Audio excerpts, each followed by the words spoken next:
We are the Nerd Eternal Network.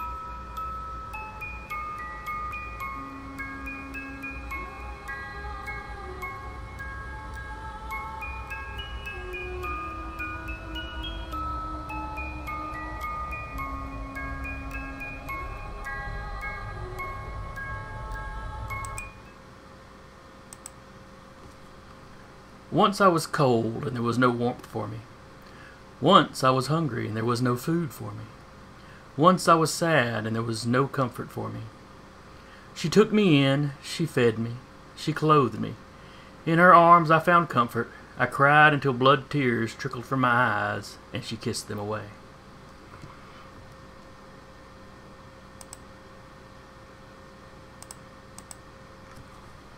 Hello and welcome to Valley by Night. Here on Dire Bear. At least if you're watching us live. I'll be your GM for the evening, or storyteller, and I guess for this one. Jason from over at the Nerd Eternal. With me will be Eric playing Samuel. Dua playing Alexander. If you can see him back in the darkness. Sarah playing Jolene.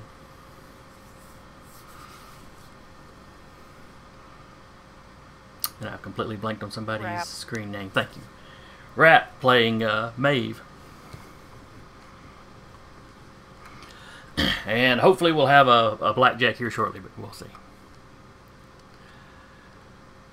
So who remembers what we were doing last week?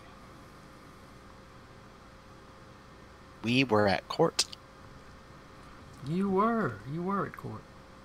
And then we found out Lee Timbrook, the guy who was running around and killing people, might be a member of Clan Zemetz. Zemis, I believe. I can never pronounce that correctly. There's 3 or 4 accepted pronunciations. Yeah. The first book that covered him, I think, had like 3 official pronunciations. I think it's Zemet. Zemis? Zemis is always what I've called him. Yeah. I was going with the pronunciation they put in the revised book, rule book, so. It's fair.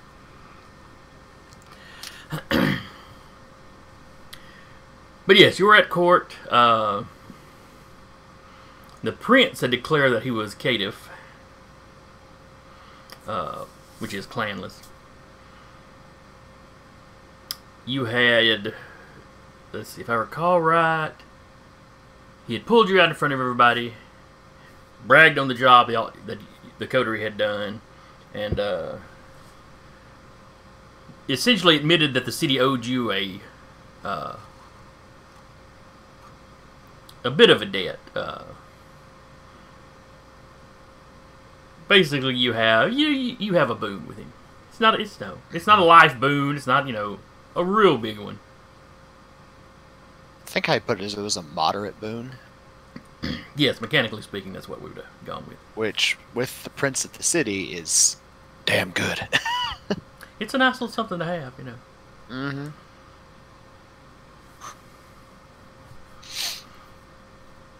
Oops, we broke the Masquerade, but we cleaned it up. Yeah. Don't kill us. Or maybe even a get our thin blood out of jail free card,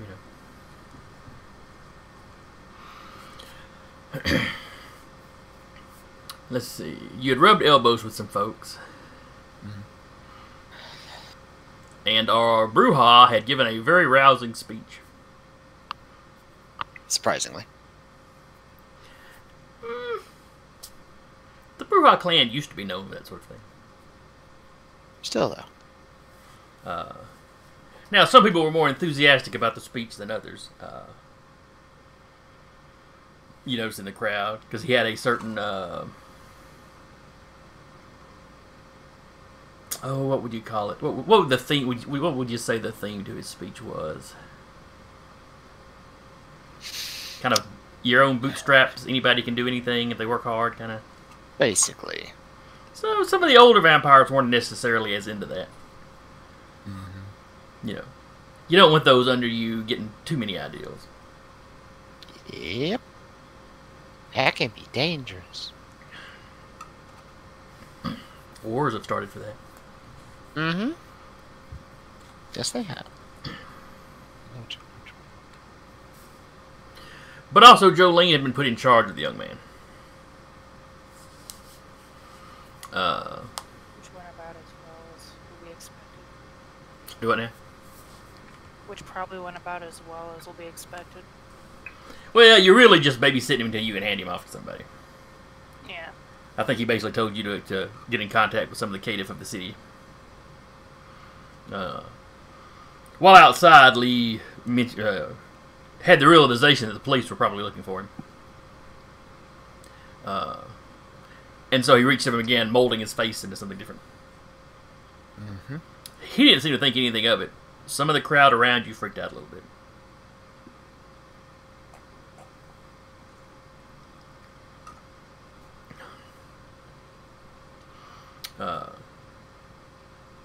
But you had no trouble leaving.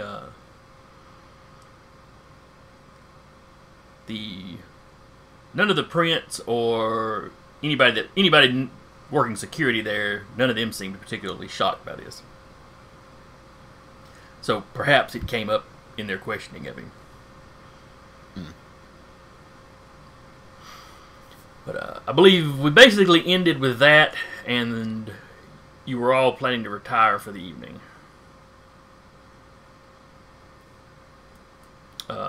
Or at least leave the Elysium. Yeah. So we basically ended when he stopped and going, and just sort of went, can everybody not do that? Short answer, no. Long answer, no. Theoretically, any of you could potentially learn how to do it. Though the discipline is very rare outside of the Zemis clan. Yep. So you pile back into your vehicles, because I believe you had taken Samuel's car and Blackjack's truck. Yep. Yeah, Blackjack and Maeve and Vincent were in the truck. Samuel wasn't about to let a dog in his car. But it's her baby. So? So you load back in. Y'all stick Lee in the back of the truck with the dog, or is he crammed in the cab with Blackjack and Jolene? Be in two different vehicles then. He was in the cab with Blackjack and Jolene. Jolene, I think, rode up with Samuel. Oh, did he? Did she? Yeah. That's right. It was Maeve that rode with Blackjack. I mean, that'd be impressive. I mean, Lee could be between Blackjack and Maeve. He ain't going anywhere. I know in some of the old rules there was a discipline where you could basically make copies of yourself. I think there still is. Yeah, I can't remember if it was a discipline or a thaumaturgy thing. I forget where it was. I think it's in, I want to say obfuscation? Well, it's not illusionary though. You would create an actual double of yourself, but you would half your stats between the two. Yeah. Like there may have been one of them weird paths in one of the earlier books or something.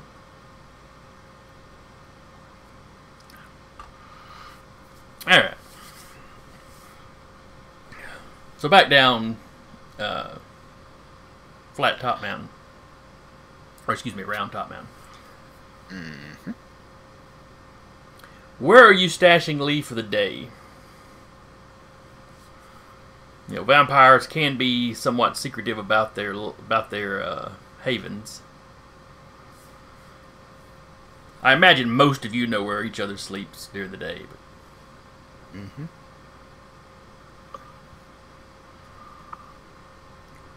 But do you want do you want to take him to one of your havens, or? Well, he's not sleeping at Samuel's.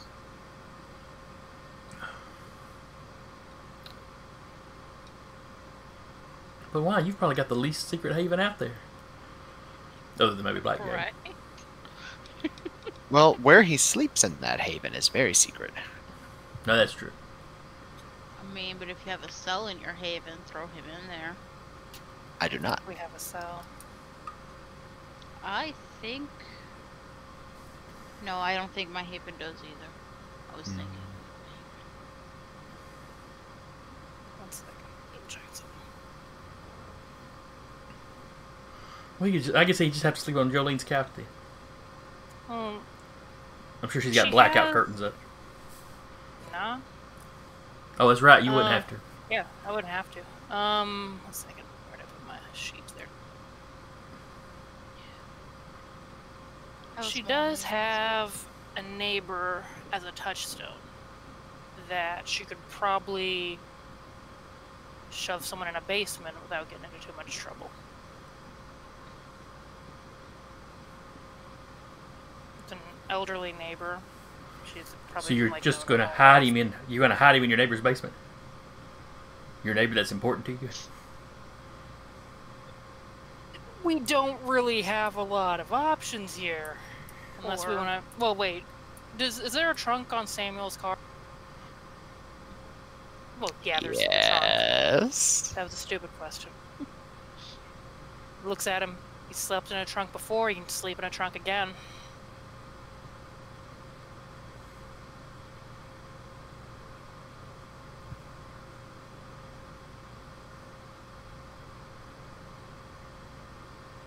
I can just crash on somebody's couch. It'll be fine.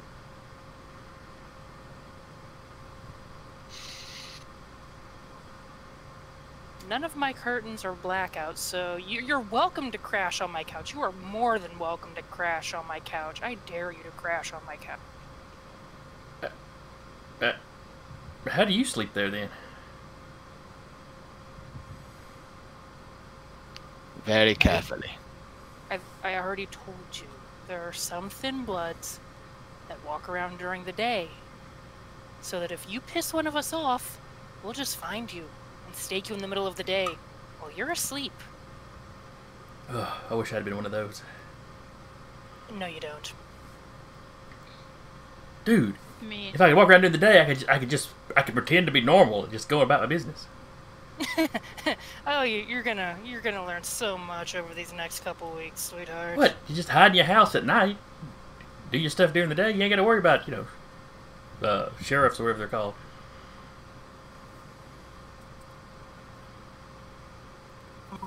Bless your heart.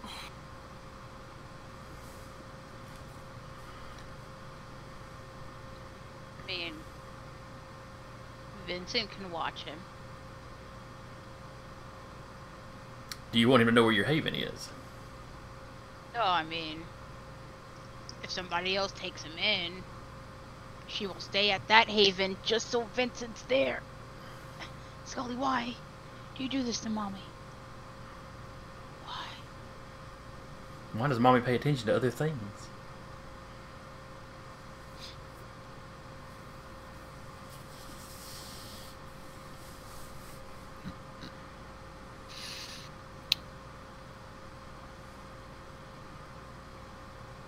Well, the only thing I can think of that I would like to do tonight is there is a ritual I can perform upon your blood that will give me more information about you. Won't need a lot, just enough to fill a glass, basically. Okay, Will let me learn more about your lineage, who your sire was, what the state of your blood might be, things like that.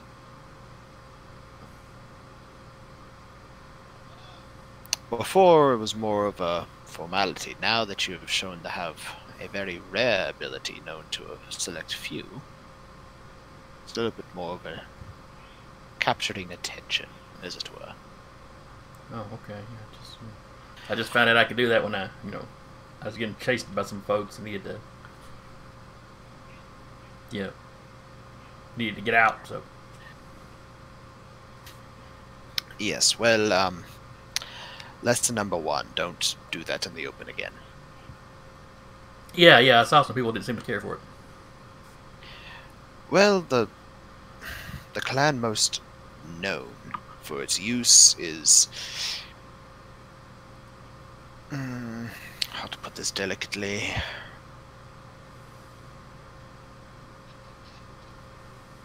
A ruthless band of psychopaths that love to cause vampires to go into permanent frenzy. Oh. I mean, that first part could apply to everybody I've met so far, but that last part doesn't sound very good. No. Everything I know about them, they enjoy trying to cause other kindred to give up their humanity, or what little they had of it, and surrender to their inner beast. Man, hope I'm not one of those. Well, if you are, we can at least teach you how to blend in. As long as you aren't corrupted by their guidelines. You should be fine. I haven't been taught anything by anybody, so... Which is why you're here now. Alright, so where are y'all taking him? Well, they're doing the ritual right now, right? What time of night is it? What time did I say it was when y'all were getting ready to leave? I think it was... Was it midnight or 1 when the party started? Somewhere. I think it was about like 11 to midnight when it started. Okay. So by the time y'all leave... Probably 1:30 or 2 when you leave. So you still got a few hours to do something. Yeah. Well, the ritual itself takes an hour to do. So...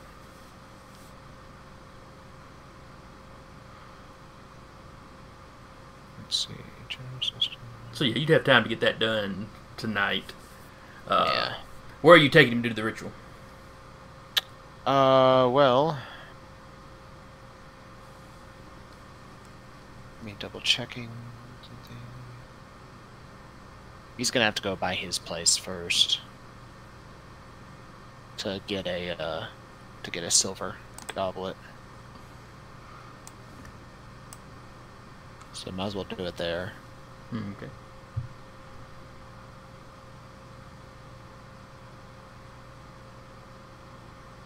Alright, so what is this ritual called? It is the Blood Walk.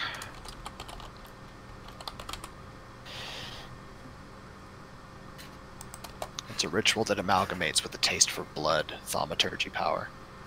Alright. The whole time this is going on, Jolene's just not going inside. She's gonna go try and call a couple of her contacts, see if anyone will take him in for the night, or has a spare basement shoebox car trunk to shove his ass in. Alright, so you probably call... Eddie. Yeah, there he is, Eddie Sims. Yeah. Alright, let me see. Let me read this blood walk right quick. Yeah. Silver cup filled with the blood of the subject. 1 rouse check's worth. Hope he's not already hungry. Mm-hmm. The user mixes their blood with the subject's. Incantation. They win on the ritual roll. Allows the user to learn the generation and name of the subject, as well as the subject's sire.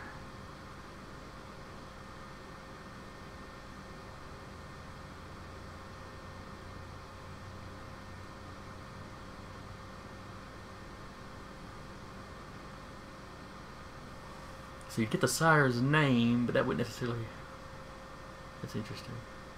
Yeah. What's the sire's name? Bob. That's all I know. Mm-hmm. Let's see, and then it expands upon Taste of Blood, which, mortal, ghoul, vampire, supernatural creature, determines relative blood potency. Critical win reveals whether they've ever committed diablerie, and the generation within 1 of the vampire. Okay.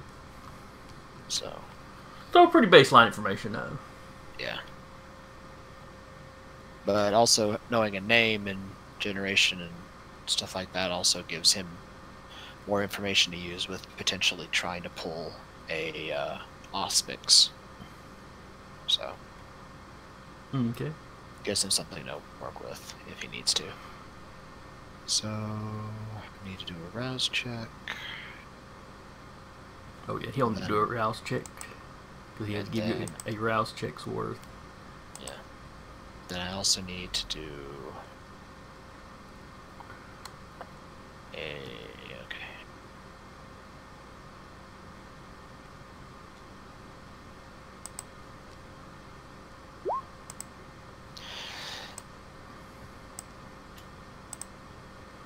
Okay, so he succeeded. Yay. Alright, so he does not get any hungrier. Alright.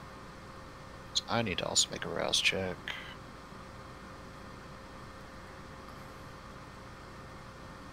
I do get hungrier.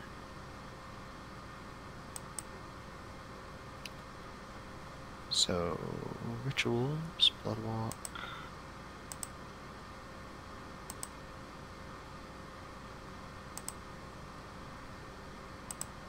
Okay.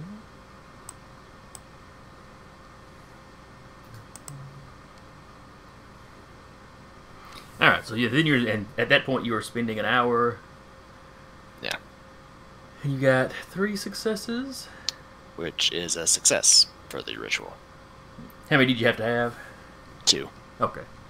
The ritual is 1 plus the difficulty. Okay. Or 1 plus the ritual level. Alright, and Jolene was calling Eddie during this. She'll probably text him first, just be like, you up? Let's see, was Eddie did we ever say if Eddie was a day walker too or not? Or a day drinker, excuse me. I don't recall. Because I don't think That's one of the things she'd know, though. You know that he is, but you also know he's a night owl. He's a bit of a night owl.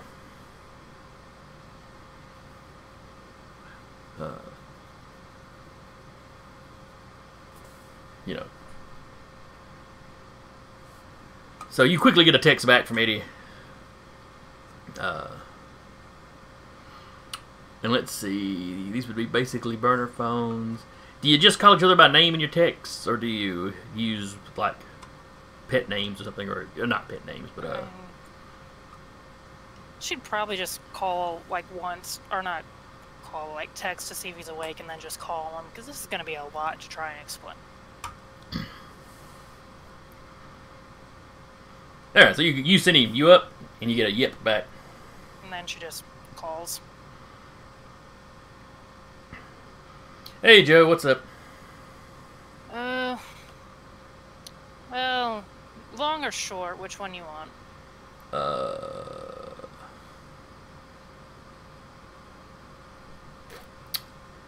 I'm driving, so I guess I got a little time. How bad is it? Well, we'll start out that the Coterie got called up to court. Okay, well y'all caught that poacher guy, so that's not too unusual. He's all tied into this. Oh? Yeah. It's either I can't decide if the prince just doesn't want to give anyone else chores, so just give the thin blood the chores, but I'm responsible for this little shithead now. Oh, they didn't whack him? Kill him. Huh. Yeah, he ain't a thin blood. Why would they kill him? Maybe he's useful. Apparently didn't know what the fuck he was doing, so everyone's doting over him right now. So you're like the babysitter, okay. Yeah, glorified. Poor kid. No. Wait. How do I factor into this? Because he's caitiff now. And he's... Yeah. Would the folks have said Zamiz around him? Like at the party? At the party, you heard the clan name Zamitz, or Zamitzi, or 2 or 3 different pronunciations of it. Yeah. You also heard him referred. You heard some people saying, referring to him as a fiend. You ever heard Zamitzis? Yeah, there's like Eastern European or something. I mean, there's Sabat, so I don't, I don't think I've ever met any. Said a lot around him when he started reforming his face. Ooh. Yeah. Well, if he's one of those, he's not Caitiff. So, according to he's clanless right now, according to the prince. So. Man, I guess what the prince says is all that really matters here in town. Yeah. He's wanting me to try and find him a mentor of some kind. Oh, okay. So when you said he didn't know anything, you meant literally whoever made him just dumped him. Yeah, he's a freshie. Okay. Let's see. I mean, I'd probably, with him being what he is, I don't know much about it, but they threw around the word fiend, so probably someone at least a little understanding. Yeah, I think maybe I can find somebody. We've got several Caitiff up here. Are you gonna bring him by tonight? I mean, I don't want to. It's getting early. I don't want to drop him on you guys tonight. I'll try and find somewhere to shove his ass for the day. Okay. I'll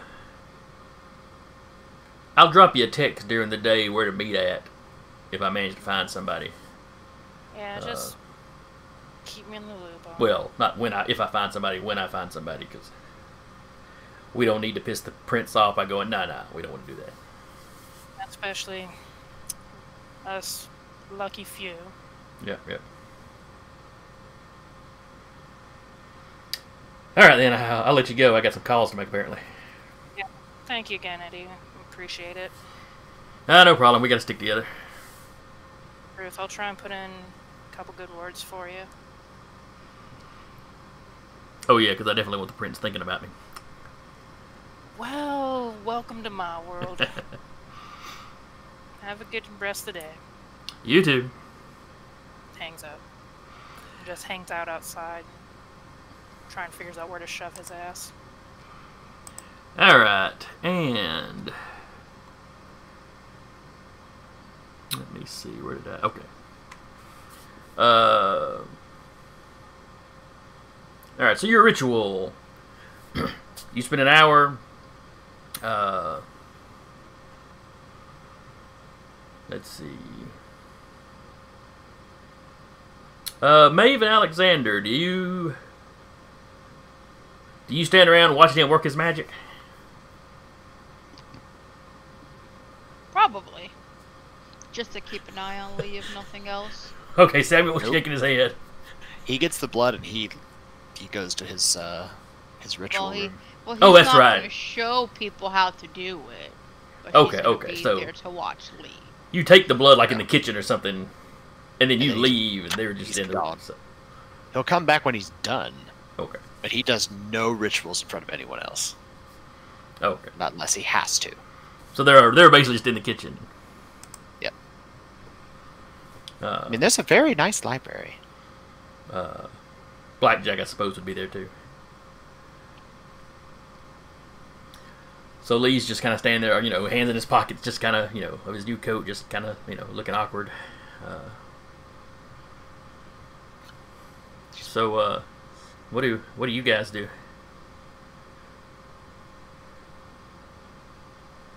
Well, right now I'm not working because of the fight we had. Oh yeah, sorry about that. It's fine. I didn't realize you were one of us until I grabbed you. And... Markings go away. But I have the week off. Other than that. Well, I meant like the vampire stuff we do.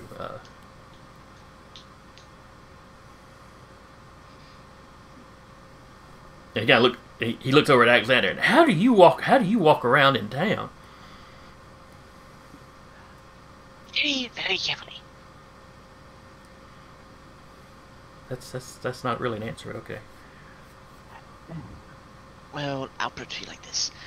Unfortunately, I have to do things to manipulate one's vision, for example. So, either I can try to do what you did, though not as good, and make it look like I'm either something else, or essentially just make it look like I'm not there altogether. That's about the best I can do Okay. right now. And, Yes, I'm aware that being in public is not really good for me.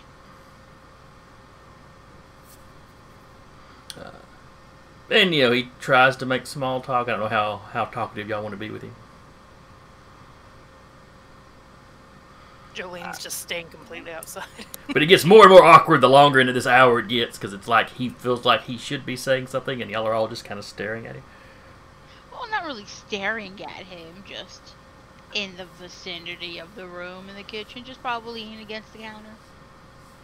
He goes. At this point, Alexander would probably have done wandered off to the library and grabbed a book or something. Okay.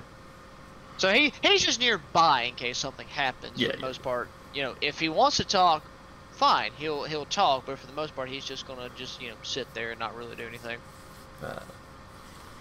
Lee tries to pet Vincent.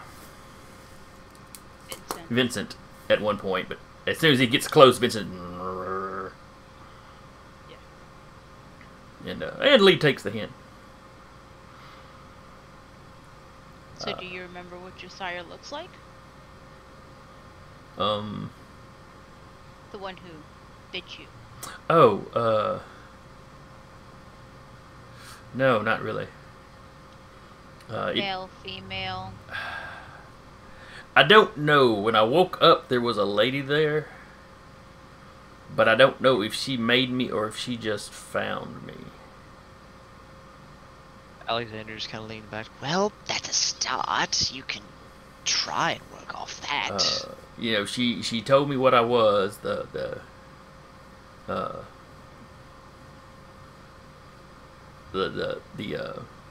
She used that term, cative. But all she really told me was, I was a vampire. I'd have to, feed off people. But that, not having a clan, anybody I ran into would try, any of you I ran into would try to kill me. And then she took me, this was in Decatur, and she drove me down through Hartsel and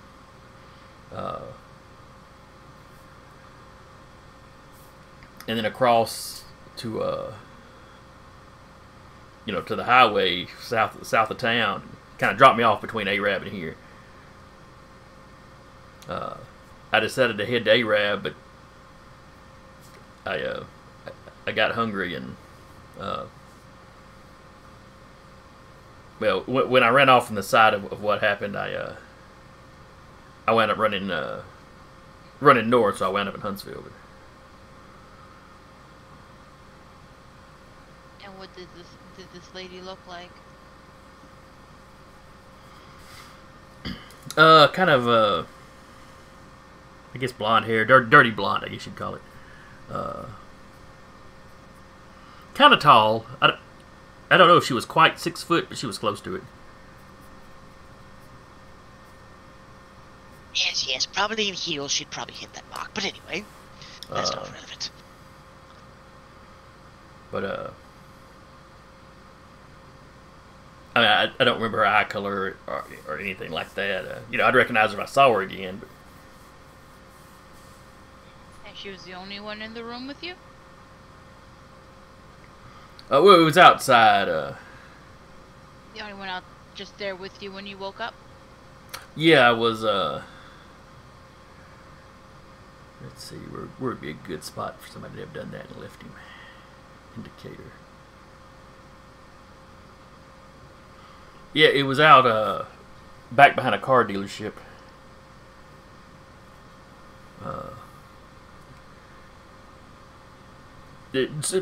it's not somewhere I had been. I must have been carried there after I got attacked.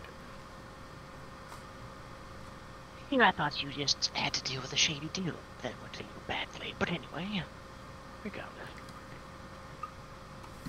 Right, so we've got a dirty blonde, semi-tall, and she at least was courteous enough to give you information that your vampire, your clan, even though you're technically clanless, and you was told to run and get food. That's about the gist of what you have, yes? Yeah, basically. She said not everything in the movies was real, but, act like it was till I figured stuff out.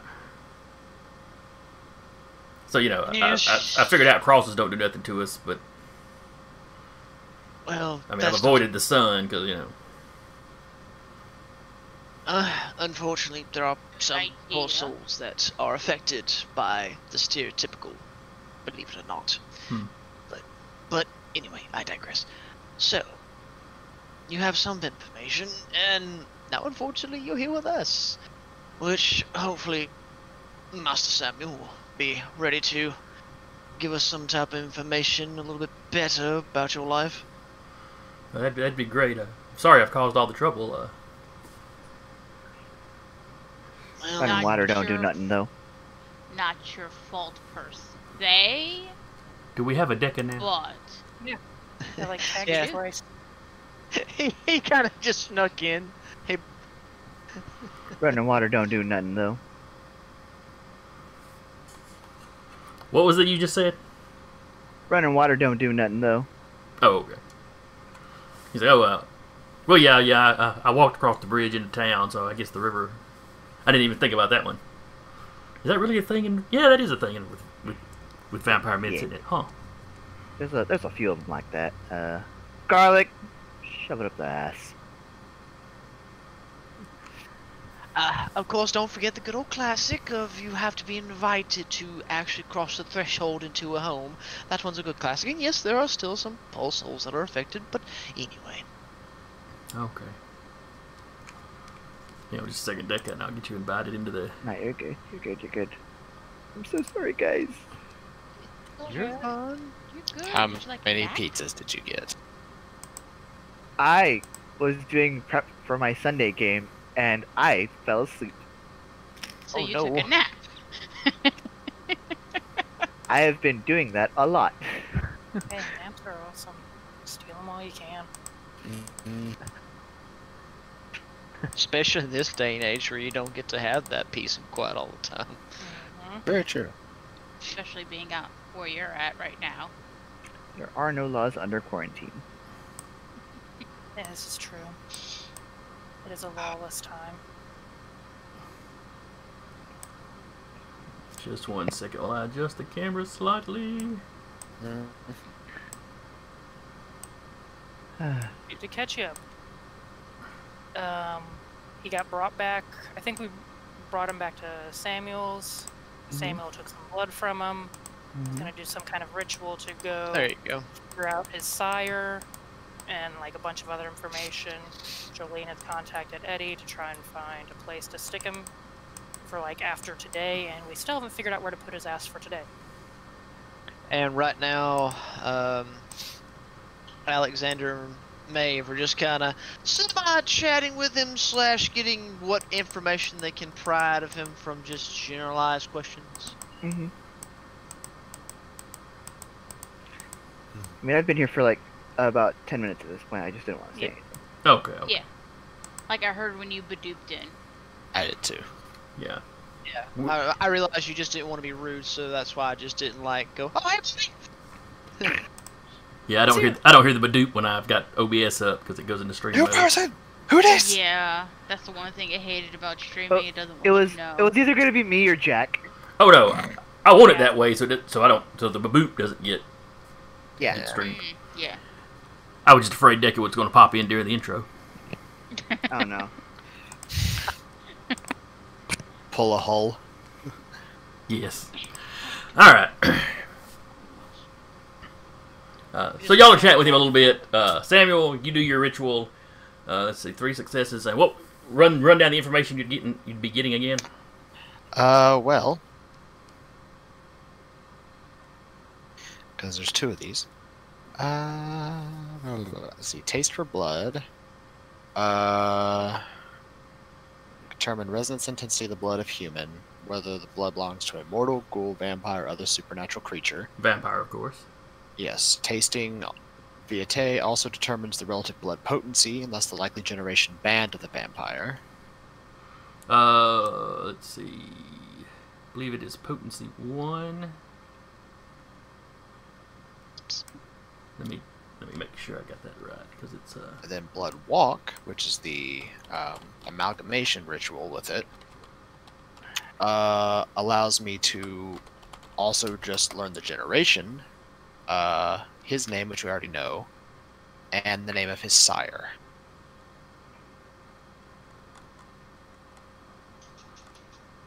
let's see. Starting off, vampire would have a blood potency of 1, right?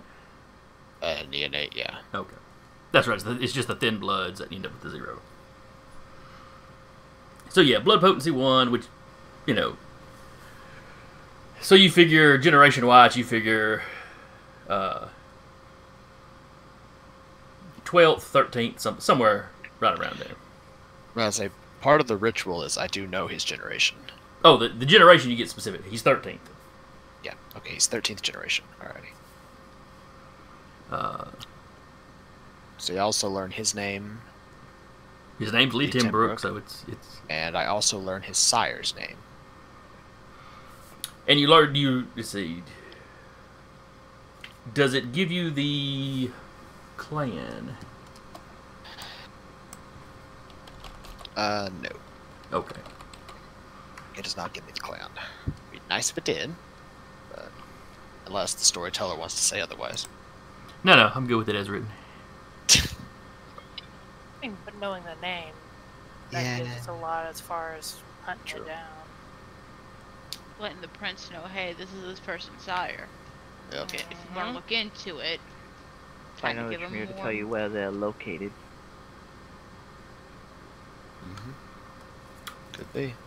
Send the gangrel and the Bruja over to where they're at to make it look okay. Guys, we can't invade Decatur. They won't be invading, they think we're joining.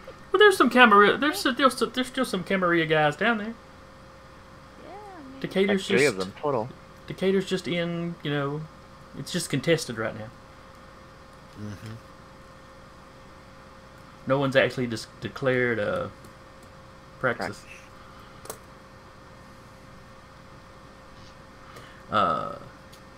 Must say, before we accidentally set up down there and declare praxis on the city.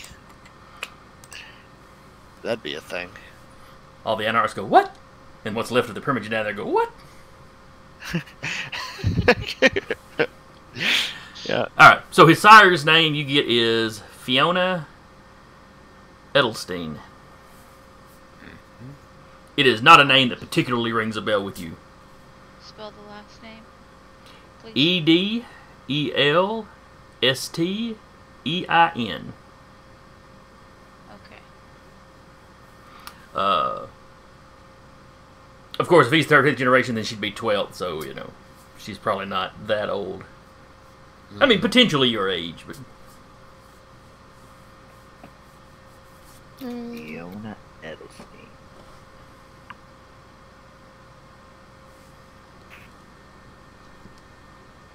Are you trying to pop in and out like you were doing last session? Rappy, he already has. I know, but he's doing it when I'm not looking at the screen, so I don't hit him with something. Yeah, I know. He's already gotten it twice. So when you ask him that, because you called him, the correct answer is no. I saw him turning back around to go to his chair.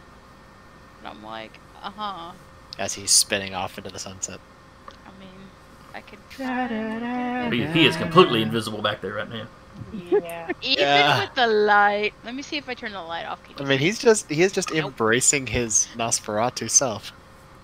He is just embracing his life as a vampire. I mean, you can kind of see him a little better. His arm. As you see him spinning. You can dance. You can jive. Now we can't afford that song. Oh, never mind. The darkness is fled. But we still don't see him. That's how good Yeah. he is. Dinner was supposed to be ready before session, and it never got done. So Ah, I it tried was to still hint to you. frozen in the middle. I was trying to hint to you a little bit that it was ready, but he was in the middle of giving information, so I didn't want to bother you. You're good. All right. So Alright, so that's all we hear is his voice. He's obfuscated perfectly. some of a whisper, though. He should become visible. So anyway, that's the information you get from your ritual. But that's how good he is, Jason. No, that's fair enough. Where's the voice? We don't know. Okay. Yeah, he'll come back having finished the goblet. Well, Oh, it also gave you if you ever committed diablerie, right? yes. He has not. He is not. Okay. Well, fortunately for you, you've never committed diablerie. Oh, what's that? That is when you drain a vampire and try to take their power for your own. Okay, so that's a big no-no, I tell you. Extremely. I'd have had to kill you for that one. The prince probably wouldn't have staked you and left you out in the sun. Gotcha. Big no-no. More than likely. Uh, It also stains your soul. oh, that doesn't sound good. As Oh, wait, that means I've still got a soul, though. a successful diablerie puts you in conflict with the mind and soul of the vampire you drain. If you lose, they take your body for their own. And you disappear. Why would anybody do that, then? Power. Hmm. As his things are. However, you are fairly solidly in the category of neonate in terms of kindred ages. It's most vampires these days. Oh, okay. 13th generation in particular. So your blood is getting actually close to thin blood range. Oh, so I could almost have walked in the sun. It's not worth it, for the most part. And if we ever find someone named Fiona Edelstein, that is your sire. Oh. That name ring a bell? No, not really. Well, I can see about putting on some feelers, maybe. After all, having someone with the power you have, that is concerning if the Sabbat is potentially getting involved. So if your clan's a part of one of these groups, does that mean everybody in the clan has to be part of that group? And how many of these groups are there? There are a few. The one you are dealing with now is the Camarilla. What we do is we maintain the Masquerade, basically hiding the fact that we exist from the mortal world. Okay, me leaving the bodies laying around like I was doing, that was what broke that. Yes, Oh, okay. That's what got essentially the entire city hunting for you. And it's the way you left them. Yes. Yeah, one of the people that unstaked me had yeah, he mentioned something about licking the wounds. It seals the bite. Okay. How does it do that? That just seems weird. How do we do anything we do considering we are dead? I mean, is it the spit? Could I just spit on the wound? I mean, not that I want to spit on somebody after I've done that, but it's just... There are also a group called the Anarchs, which, as the name would suggest, beholden themselves to no one. They live as they see fit, do what they please, and care not for any wit or rules. Okay. There are the Sabbat, which primarily operate out of the east, the far east rather. They are they're interesting. Some of their rituals and knowledge are something I may or may not be trying to find at some point if I have the time. But they're effectively at war with us. Okay, but we're not at war with the Anarchs. Or is everybody at war with everybody? Precisely. How do you wage a war and keep everything quiet and hidden away Very from people? carefully.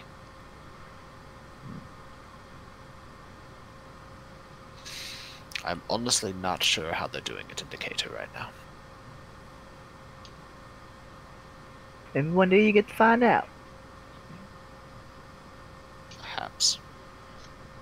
It's just a few-minute drive down the road. It's 40, 45. Depending on where you're at in Huntsville, 35 or 40.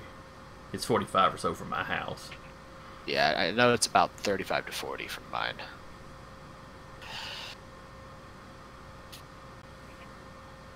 But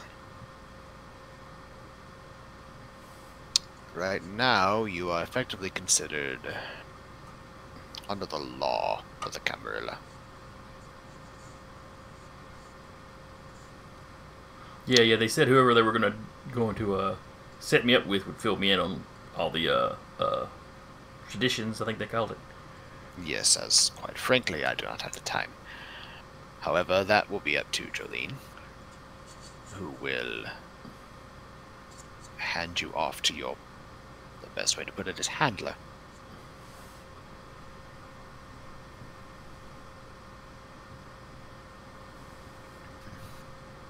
So, and by this point, let's see, 2 days.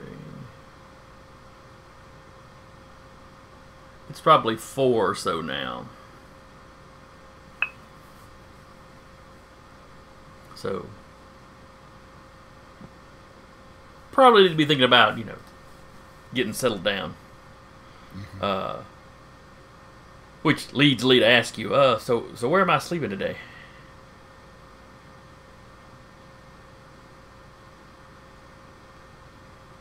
I mean, the other lady suggested the trunk of a car, which, I've done that before. Maeve, Blackjack, would either of you be able to host him for the night, for the day?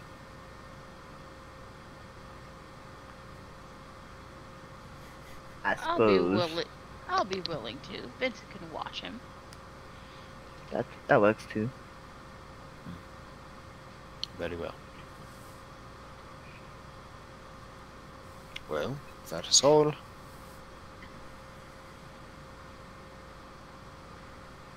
Sleep well. As he will start trying to good usher people out of the house. Good night to you too, or good morning, or good day. What expression do we use for that? Goodbye. Works. Goodbye. Oh, well, okay, goodbye. I grab him and we'll take him to the truck. I love how me and here are both pretty much at the same time. Goodbye. Hey, dude, I'm going. Calm down. I know. Hey, do y'all have my old jacket? He gets a little pushy. He sees it as he gets into the truck. Oh, sweet. And so he'll be between Maeve and Blackjack with Vincent strapped in the back of the truck. Mm-hmm. Strap up nicely. This truck don't have shocks like it used to. Oh, it's okay, man. It reminds me of my first car. Good. And we'll take him to Maeve's. Or I'll take him where Maeve designates me to take him. And drop them both off. Drop all 3 of them off. She'll walk with him. Does Blackjack know where Maeve's Haven is? No, that's why I reworded that. I said I will drop them off where Maeve designates me to drop them off. Okay. Which will be a few blocks from her haven. Okay. That's fine. So He ain't she'll asking walk no with questions. him when they get there, she's like, "You do anything. You move, anything. You'll have to watch out for Vincent. I Well, cannot yeah. guarantee your safety once I'm asleep. And before I come out and wake up. So, Okay, I mean, do anything." well, okay. And I mean, it's a dog. I mean, it'd tear me up if I was, still alive. no, he will still tear you up. Okay. He doesn't seem completely convinced. That dog in particular hurts. Bye. Blackjack peels off. Can't peel off in a big ass truck. Does it anyway. Attempts to.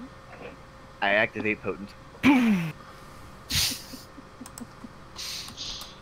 Also, to answer your question, Sarah, he's bunking with Maeve. Okay. And she's basically sicking Vincent on him. Mm-hmm. But he tells you, I ain't gonna try nothing. It's like they said at the meeting thing. I'm kind of on probation here, so. Yeah. Okay. Before There's they no- left, Jolene would have told Maeve, Eddie's looking for somewhere for him. I'll send you a text before you wake up. Would she know where Maeve's haven is? Blackjack didn't, so I don't think Maeve has told anybody. It's up to Maeve. Okay. but- Should be Wherever she gets picked up, it technically is like 3 blocks away from where her haven would be. Just wouldn't know. You guys wouldn't know what direction though. It's just a particular corner of the street corner. Mm-hmm. Yeah, she'll just be like, I'll meet you at, I'll meet you somewhere. She'll just be like, tell me when you wake up and we'll find a place to meet. Okay. So She just walks in.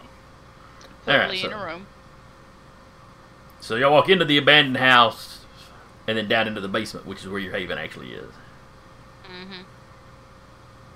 She'll have a room kind of separate that, eventually she wants to do something with, and she'll have him there and lock the door so he can't get out, and have Vincent just kind of sleep in front of the door. See you tomorrow night. Okay, thanks for putting me up. He lays down, takes his old coat, and kind of makes a pillow I up mean, under. there's like a bed and a pillow. And Oh, okay. yeah, it's not just like a floor. There's at least something there. Oh, okay. And then Alright, so everybody gets bunked down without any trouble. Mm-hmm. And the day passes. At some point during the day, fairly early, truthfully, Jolene gets a text from Eddie.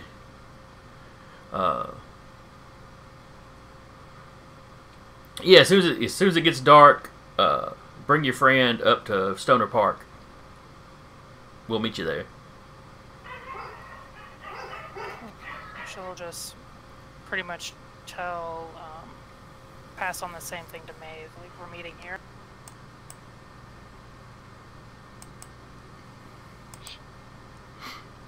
Let's see. Nightfall kind of thing.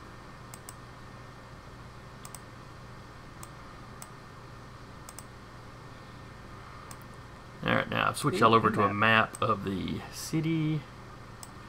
What The was Jones that? Valley Coterie is right about here. With Samuel's Haven, right over here. Stoner Park is kind of up here in the northern section, right around here, I think. Basically, there's a quarry up there that it's across from, essentially. Which is where the name comes from. Not because a lot of potheads hang out there. Sure. And Allegedly.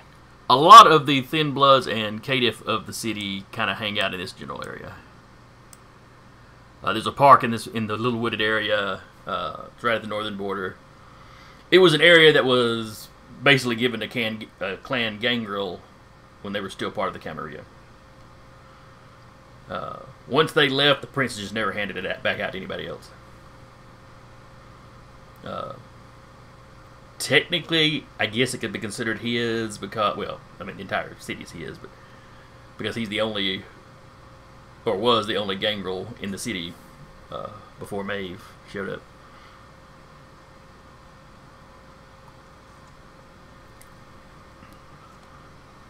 So it's been a bit of a no man's land. Sheriff doesn't patrol there real often, so it's just been somewhere they can kind of gather.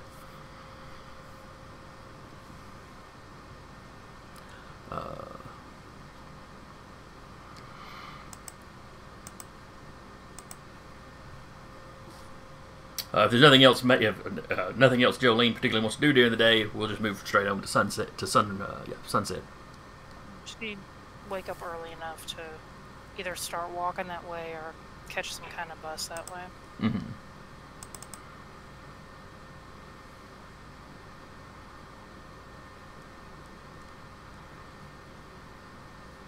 Let's see now, and that was all on. Morning of the 18th, I think, because the 17th was when the evening that we all left.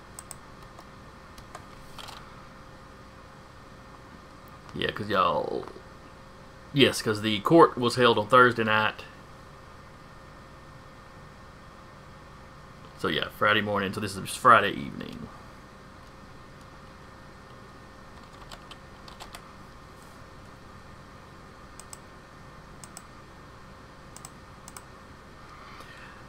Alright, so everybody's waking up. Everybody needs rouse checks, which I believe y'all just did. Okay.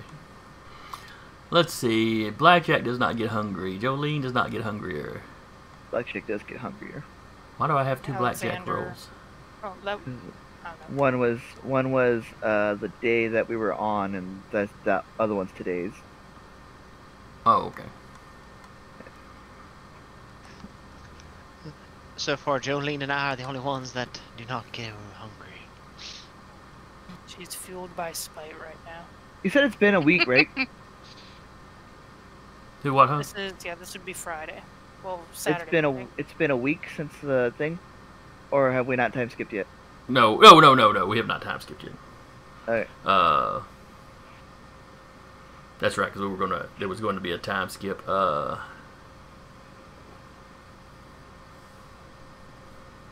Let's see. Actually, yeah, there wouldn't be...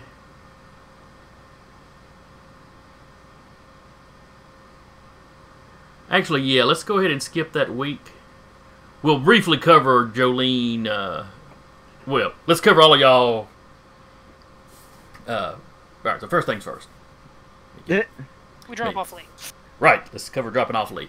Who all's going to drop off Lee? Maeve. Yeah, unless Maeve passed it on, she didn't pass it on. Blackjack is kind of going in that he's the ride. Okay. So Maeve, Blackjack, and Jolene? Yeah, Alexander would not really have a major reason to go. Yeah, that's a note from me, dog. You're not nobody's expecting any trouble out of this, so. Yeah.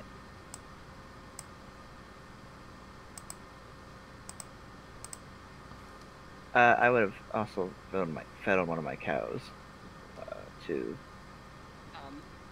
But don't worry about that right now. We're gonna skip ahead a week, so. Yeah. I'm just saying. So here's you a closer up map of the area you're going to. The Cherokee Hills area here being kind of where the clanless and the thin bloods hang. Over here in this corner is the quarry, and then that would be Stoner Park across the road from there. Gotcha. You know, it's just a bunch of ball fields. It's, a little sports park. So all y'all pull up in your truck. As you pull up and shut off the engine, a couple of people come out of one of the dugouts on the ball field and start walking towards you. I'm guessing she probably recognized Jolene, yeah, you immediately recognize Eddie. The person All with the thin bloods, honestly. the person with Eddie, you can't put a name to the face, but you've seen the face before.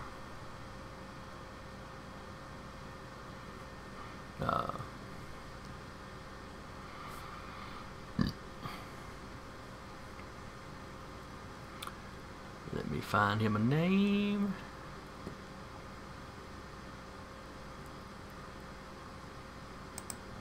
I like that name.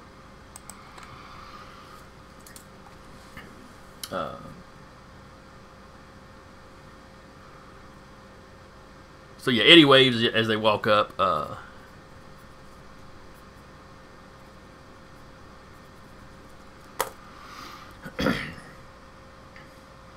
Hey, is this your bouncing baby boy?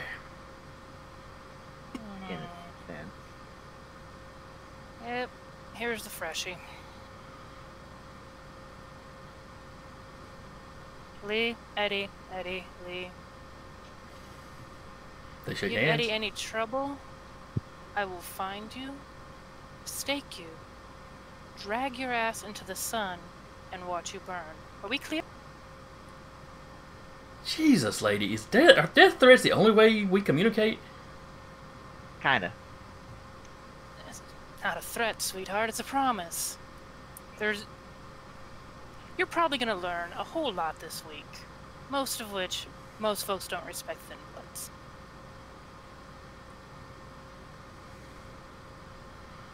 Come on, I ain't done nothing to you. Calm down. You hunted in our territory, you attacked my friend, you broke the Masquerade. She And was you're following still me and I didn't know walking. any better.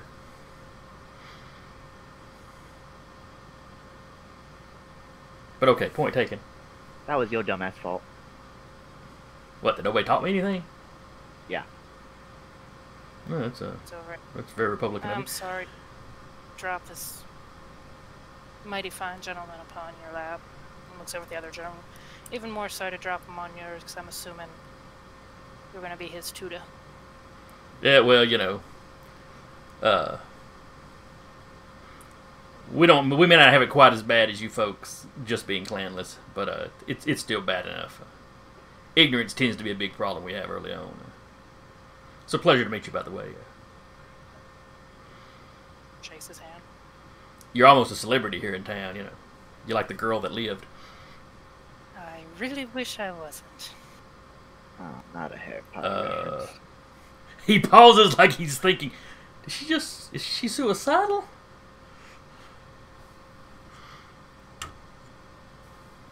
But,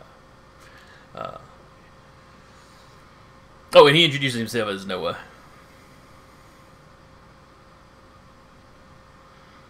But yeah, I'll look after the kid for a little while.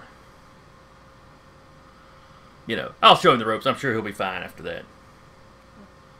If there's any trouble, let Eddie know. Kind of expected to, I guess, to report back to the prince that he's in good hands and kind of learning our way.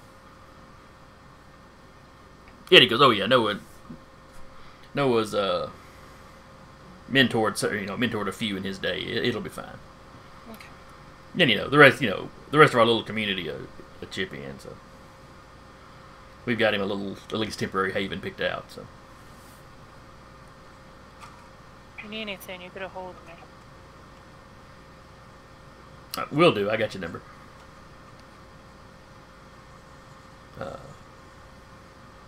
Lee just, as y'all pull away, Lee just kind of waves. Flips him off.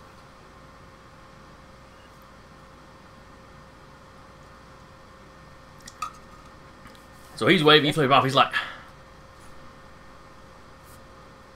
Pull the hand back into the car.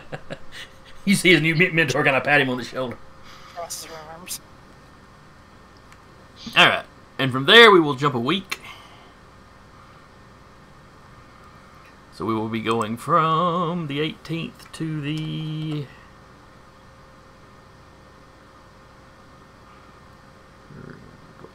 20. We'll say the 24th. So are like hunger and everything gonna stay the same? do we Yep, need to 7 roll round- 7 rounds? 7 rounds check. Oh yeah, let's do 7 rouse checks followed by 7 hunting check. No. We'll just go with what it is right now as you're waking up. Okay.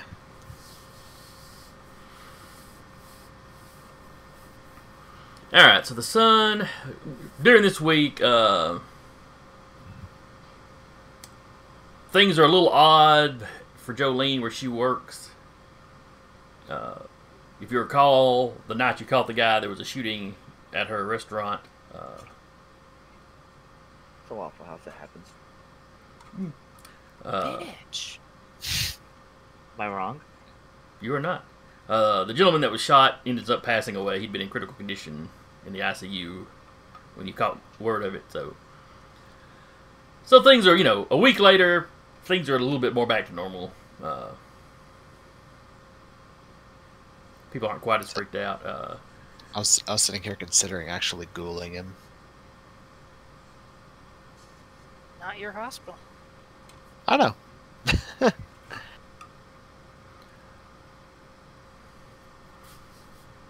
Let's see. What else?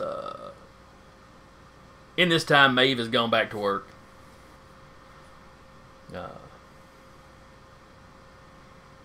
I guess we're in long sleeves to hide the fact that you don't have scars. No worries. That's probably expected. If any of you have any damage, go ahead and heal that up because you've had a week to. Even aggravated, you should be able to have gotten rid of by then. Yeah.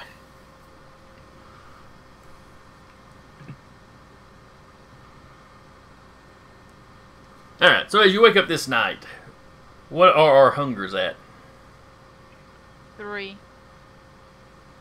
That's why I wanted to slake some hunger on my damn cows before the week started, because I was at 3. I am also at 3. Which is why I asked if our hunger was staying the same. I am at 2, sir.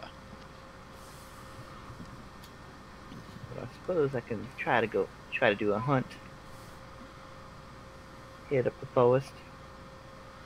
Gonna try to hunt rather than tap your herd right away? I can do both. Well, I don't depending on how successful the hunt is, yeah. Sure. Grab the same cow I get for 1.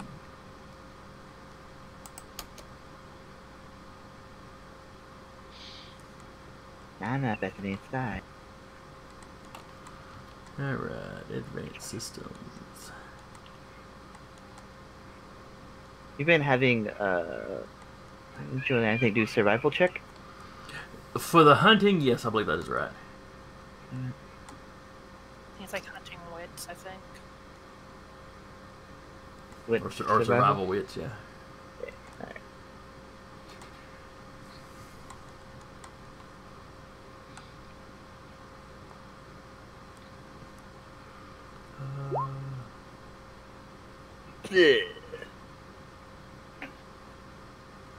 Alright, farmer, maybe this says composure animal. Oh, that's right. I was saying animal kin for like more for the domesticated. Yeah. So if you were hunting like dogs in a neighborhood, animal kin, but you're going out and trying to tackle deer. Yeah. Up in the I'll burn it apart, sure.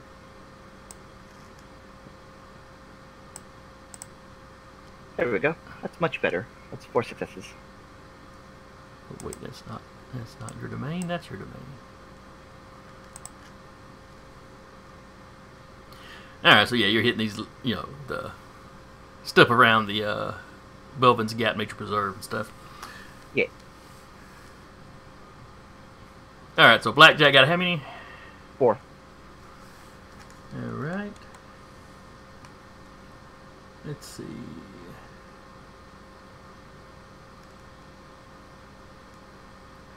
Yeah, and I think we were going with 3 difficulty was what y'all needed.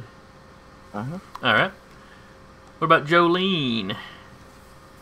She's at 2. She's gonna ride it. Okay. That's right, you're not as hungry. She's still fueled by spite. Samuel. White and the blackest coffee. Are you hunting or just hitting your herd?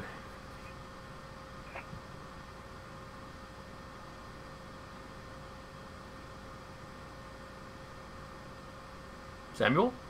Probably muted. Well, I didn't see him trying to talk. He was just sitting there. Nah, it's sort of... Yeah. What up? Sorry, I got distracted by people. No problem. Are you hunting or just going to hit your herd? Well, assuming he'd be working, he's gonna try to hunt first. For a lone sleeping person that he can temporarily roofie. Patient When you say it or like that. worker? Patient. Alright. Let's see, you are the Sandman. Because he is a sandman, so he's gonna try to get someone sleeping. Alright, so it's still Mr. Sandman, sticks bring there me in a his cell. sand. And he's gonna use the befriend aesthetic thing for his with his medical training. Oh, that's right.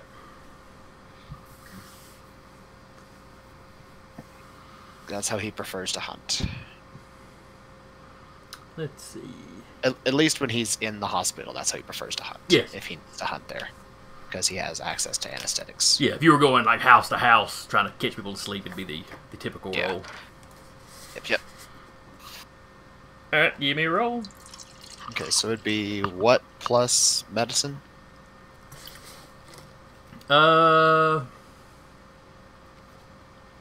Did we still say dexterity last time? Because there's still some I I think think attempting to be medicine. quiet as you I think tiptoe so, up yeah. on them to drug them. You make it sound so bad. You're a Gosh. monster. Oh no, he's not. Oh yeah, all vampires are monsters. They're just monsters just in making denial. He's just making sure they're very comfortable. Well, unless you're Sabat, they're not in denial. Yeah, they're really not. They're the honest vampires.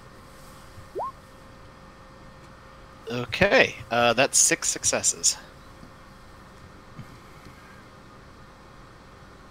Me hovering over for a messy critical. But it's not. I'm just checking. Mm-hmm. If one of those regular ones had been a 10, you know. Well, Yeah. it would have turned green, though, so yeah. Yeah. So basically, critically, he puts them to sleep and they never wake up. Basically. That's when he ghouls them. The good news is he has no hunger now. The bad news is they're dead. No, they didn't die because he drained them. They died because he overdid the... Overdosed them. Alright, so you can get, what, 2 back without hurting them? Yeah. Alright. Which puts you down, which should put you down to 1, so... I'll put him back at 1, yeah. And let's see, Alexander was sitting at only a 2, right? Yes, sir. Was he going to bother hunting? Nah, he'll ride it out. Okay. We'll say, this person that he drained, did they potentially have any resonance that he might be able to make use of? I'm not sure how that works when they're asleep as a Sandman.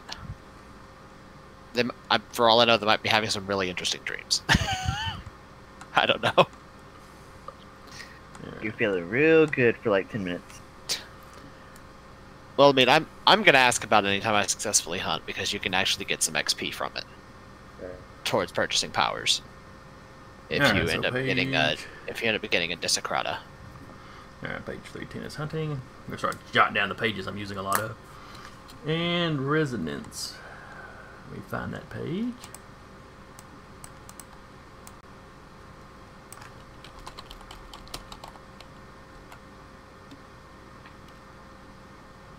Yeah, sorry, Jason. That's just anytime I successfully hunt, that's gonna be something I ask about Yeah, I probably didn't spell that right. because Desecratas they can be interesting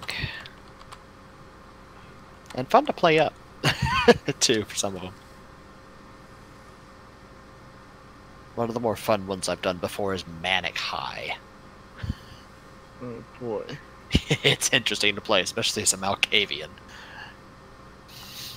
That one was That fun. just sounds like that could go bad in so many ways. It was so much fun, though.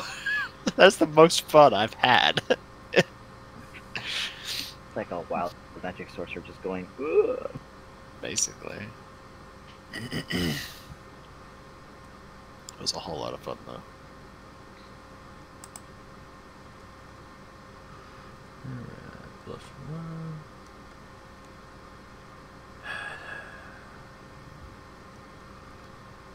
Sorry about this. I gotta find where Okay. the blood resonance stuff is. Alright. I think it may Should be 233 in the PDF, I think.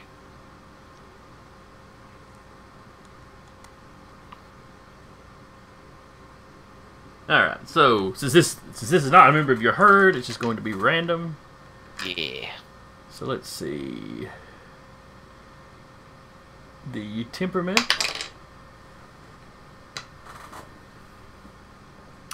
Well balanced, negligible resonance.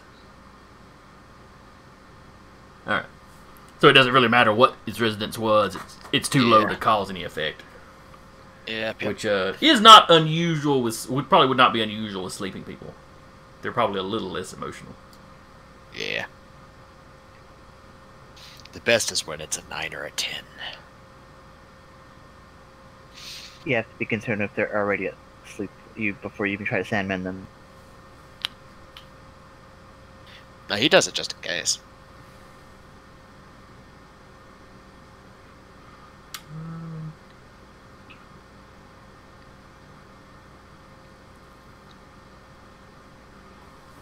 Hang on a second. How's that working?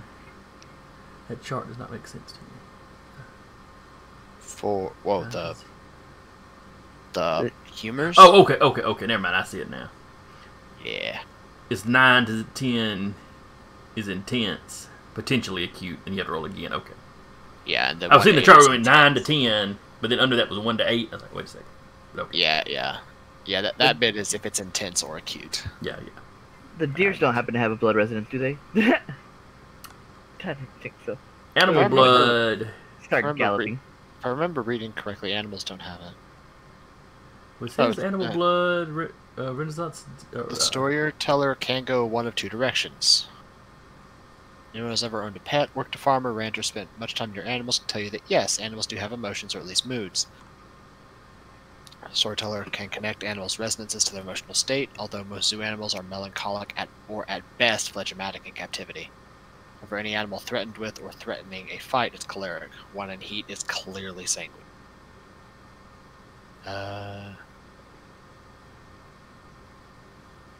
Thank you.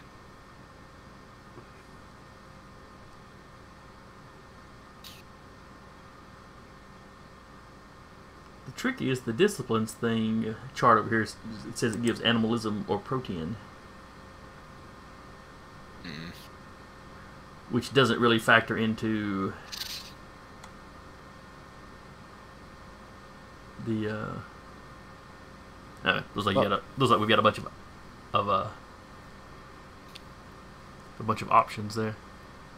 Yeah, well, from what I can tell in the new system, like each one of the blood types sort of can enhance or give extra experience towards one of those. Like if you get like acute or intense, you can spend the Disacrata to get 1 XP towards one of those 2 disciplines, is how I'm understanding it, for animal blood. Like phlegmatic, if I manage to get one, if I want to buy a power in Auspex or Dominate, then I could spend it to get an extra XP towards purchasing. Okay. But that only happens if it gets if you hit acute. Yeah, if you get that intense one, I believe. Okay. All right, then for animal blood, what we're going to say is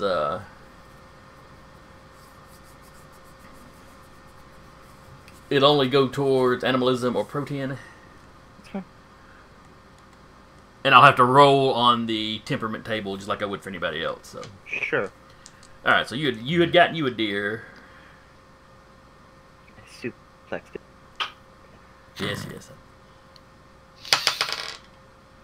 That'd Unfortunately, be that's a 1, so it's well balanced. So it was a very calm deer before you jumped it. Wait, what gives you, like, gives you extra? How you feed from them or something? They can give you a temporary bonus. Oh, okay. It doesn't give you like it doesn't give you an actual extra dot in a discipline. You get an extra dice to anything you have to roll using that discipline. Oh, okay.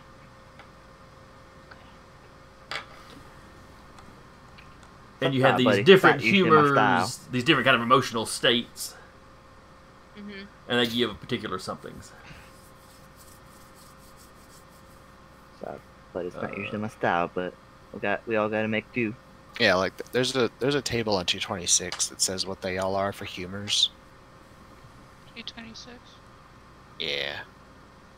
Like for instance, the one I get, phlegmatic, it's considered the water element. It's mostly around intuition.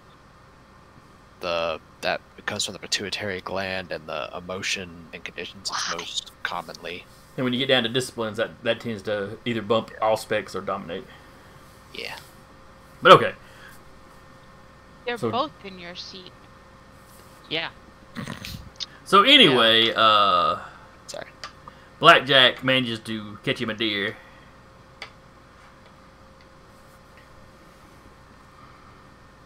And,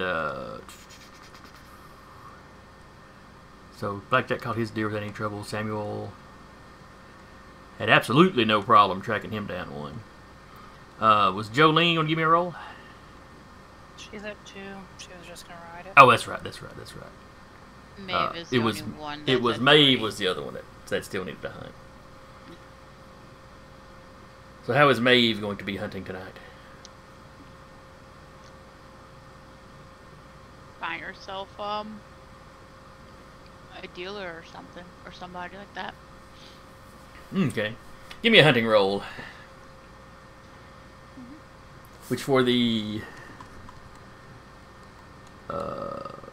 Which streetwise? that's right.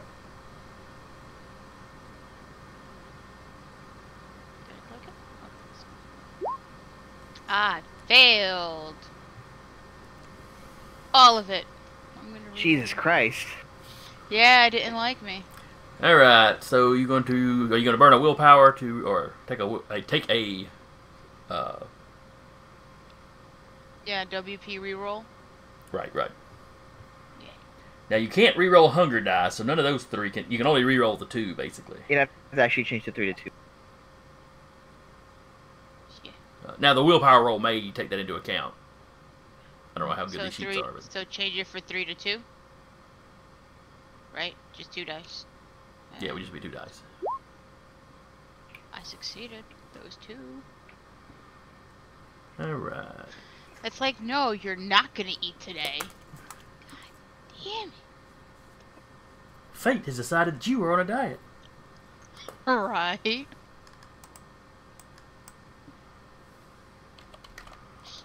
You tried to tell Fate you were already on a liquid diet, but it wasn't listening. Alright.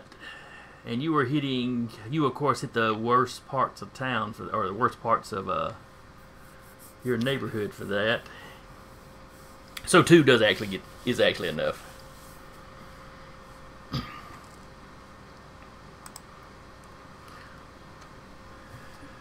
So you're stalking. You're walking the streets. You see one guy now. Too many people around. Lights are too bright. Finally, you find one. Kind of leaned up in the corner of a building. You got 2 buildings, a little alleyway, and he's kind of leaned up the corner. So anybody walking down the street could see him. He could talk to him. If, for instance, a police car happened to turn down the street, he could duck down the alley without any trouble. So he's kind of got his back kind of half to you as you're walking up. And just as you get to him, you see two arms reach out of the alleyway and snatch him into the darkness. And you hear the slight sounds of scuffling.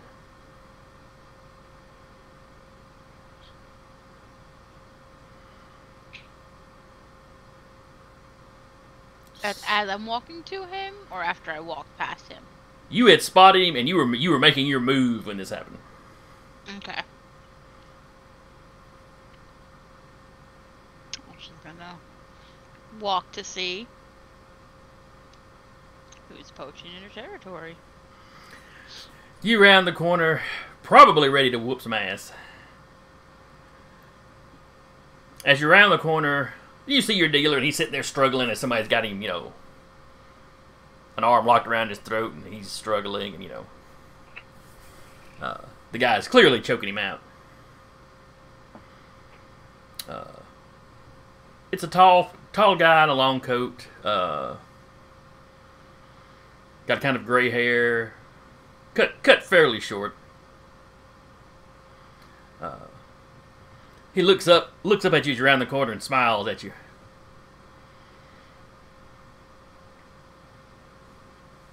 Hello, May.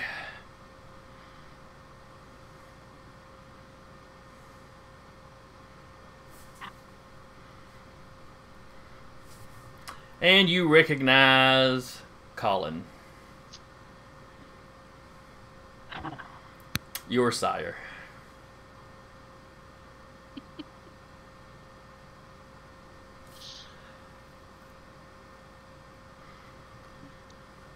I hope you've been well. We haven't seen each other in a while. I thought I'd swing by and see how you were doing. The whole time this guy is, the dealer is like kicking, but his kicks are getting, his struggles are getting, weaker and weaker. Hi. Yeah, it's been a while. How have you been? Surprised to kind of see you in town.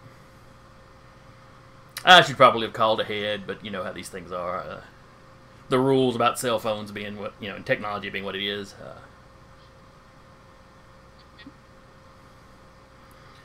Finally, the dealer passes out. Colin, basically hands him to you. Here you go. It's like old times when I was teaching you how to hunt. And you can slack your, are you just going to slack 2 hunger? Or are you going to juice box this guy and get rid of all of it? Slack just the 2 hunger. Yeah, just slack 2 hunger because he is a dealer. Don't need him dying when people are kind of hoping to see him. So you're sitting there.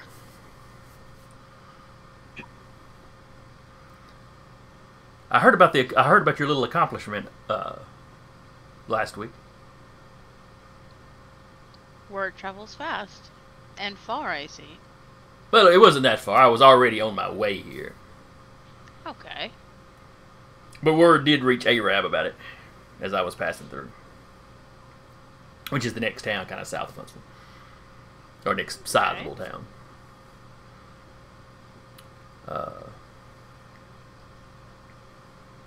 But then when I get here, I find this, and he reaches into his pocket and pulls out just a sheet of paper. He kind of unfolds it. And when he turns it around, it's a little, like, homemade missing poster.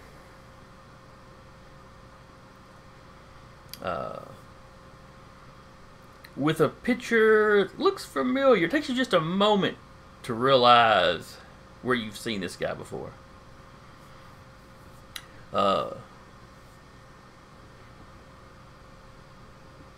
Or excuse me, it wasn't a missing poster. It was a. Have you ever seen like car crash site where they'll put up a little cross or whatever, and they'll have like a picture of the printed out picture of the person? It looks like it came from something like that. And you recognize it as the druggie you fed on, I guess, a week ago now.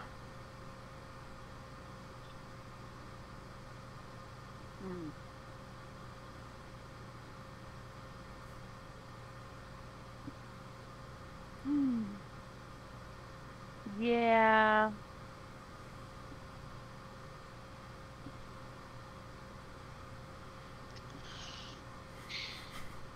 Now, he shows you this while you're feeding, so do you stop feeding or do you finish your feeding first? Oh, hold on, it's really bad. There we go. Sorry, you froze and then started, like... Roboting? Very badly, yes. Okay, what was the last thing you heard me say? As you started talking, that's when it started. Okay. So he pulls it. He pulled that paper out. He showed you it was a picture of the man that you had drained a week ago. Yeah. And he had asked you, if you recognize this guy. Yeah. Now he asked you this while you were feeding. Do you go ahead and finish up before you talk to him, or do you pull out? Do you? Yeah. I hold the, just give me a minute as I finish. Oh yes, of and course, then of what course. I to shouldn't have do. tried talking to you with your mouth full. Then after she's done, she's like, yeah, kinda needed to. Mm-hmm. Don't forget to lick the wound. And she goes, cleans the wound, licks it, kinda moves the guy to have him kinda hidden behind the dumpster, if there's one there. Colin steps over, takes the guy's wallet, pulls a little bit of money out, throws the wallet down on top of the guy. When he wakes up, he'll just think it was a mugging. Yeah, that was before we actually captured the guy. Mm-hmm. Kinda needed to heal some superficial.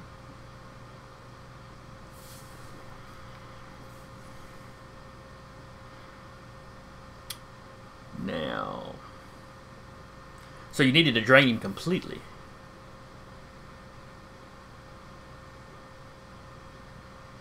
Not just hurt him some, but the wounds that I had to make sure I didn't frenzy. he has this he has this look on his face like he's studying you very closely as he listens to your answer. To make sure I didn't frenzy and make it a lot worse than just having two go on a killing spree, basically. And you, in a frenzy state, you wouldn't have cleaned up after yourself. He kind of starts folding the paper up. Now, Maeve, understand I don't care that you killed some junkie. But I know you do this Dark Avenger of the Night thing, and he does the little air quotes as he's talking, as he's saying it. Rolls her eyes at that. You're usually so careful not to hurt the kind any more than you have to. I just found it concerning.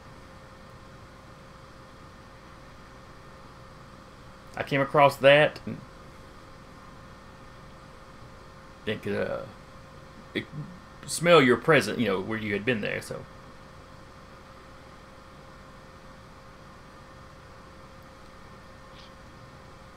It can be a slippery slope if you let yourself get into the habit of doing this. And you can tell from his voice he's about to or that he is launching into kind of lecture mode. Something you got you a little tired of. Though it's been a while since you've heard one of his stories or analogies or what have you. You know, the native people in this country used to say, and I'm sure you've heard this, that everyone has two wolves in them. And, which one grows, the good, the evil, which one grows stronger, depends on which one you feed. I'm sure you've heard this story. We don't have that. We have one wolf. And every time we feed it, it wants more. So there are times when we have to starve it a little bit, or feed it just enough. Because if we feed it all that it wants every time it wants it, well, that's where you wind up with things like Sabbat members.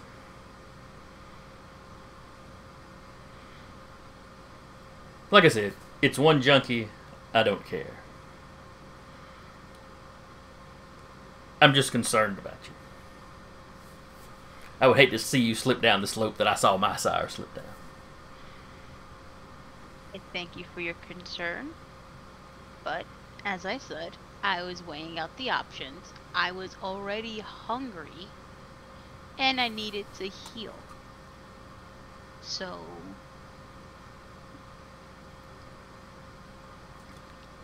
kill the junkie, then heal, and then if I get hungry, I won't go into a frenzy or not kill the junkie, still be hungry, heal, and then probably go into a frenzy. I understand. It sounds like you had put some thought into it, that it wasn't just a spur of the moment sort of thing. Yeah. What had injured you? The one poaching in our coterie. Wait, so you didn't stop him the first time you ran into him? No, he ran.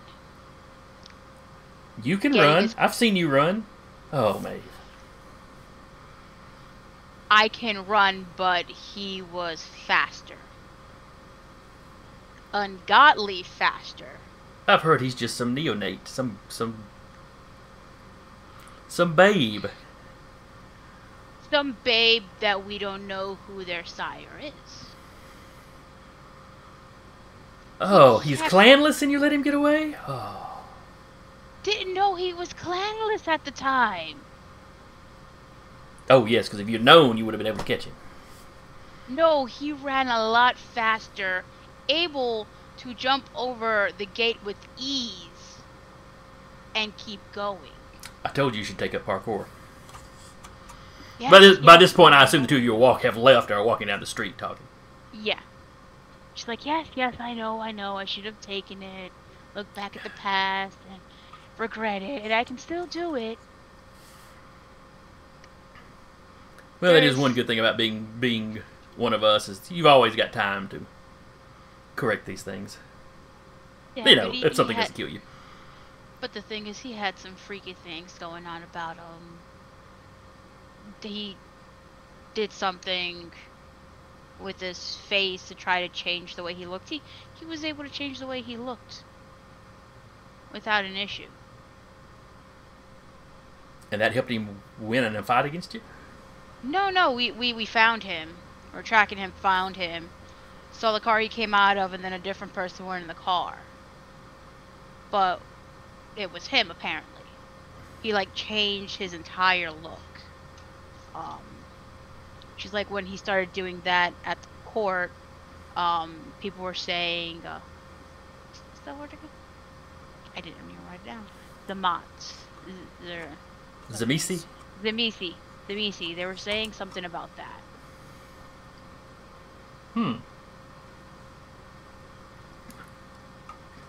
That would be interesting.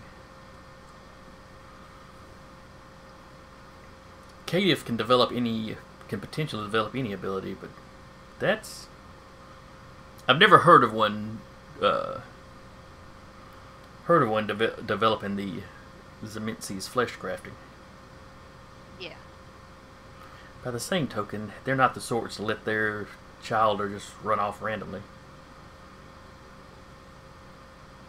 When we questioned him, he said he didn't remember who bit him or embraced him into this. All he said, he woke up to some tall, dirty blonde lady in the room. Just told him that he was clanless and that anybody who found him would kill him.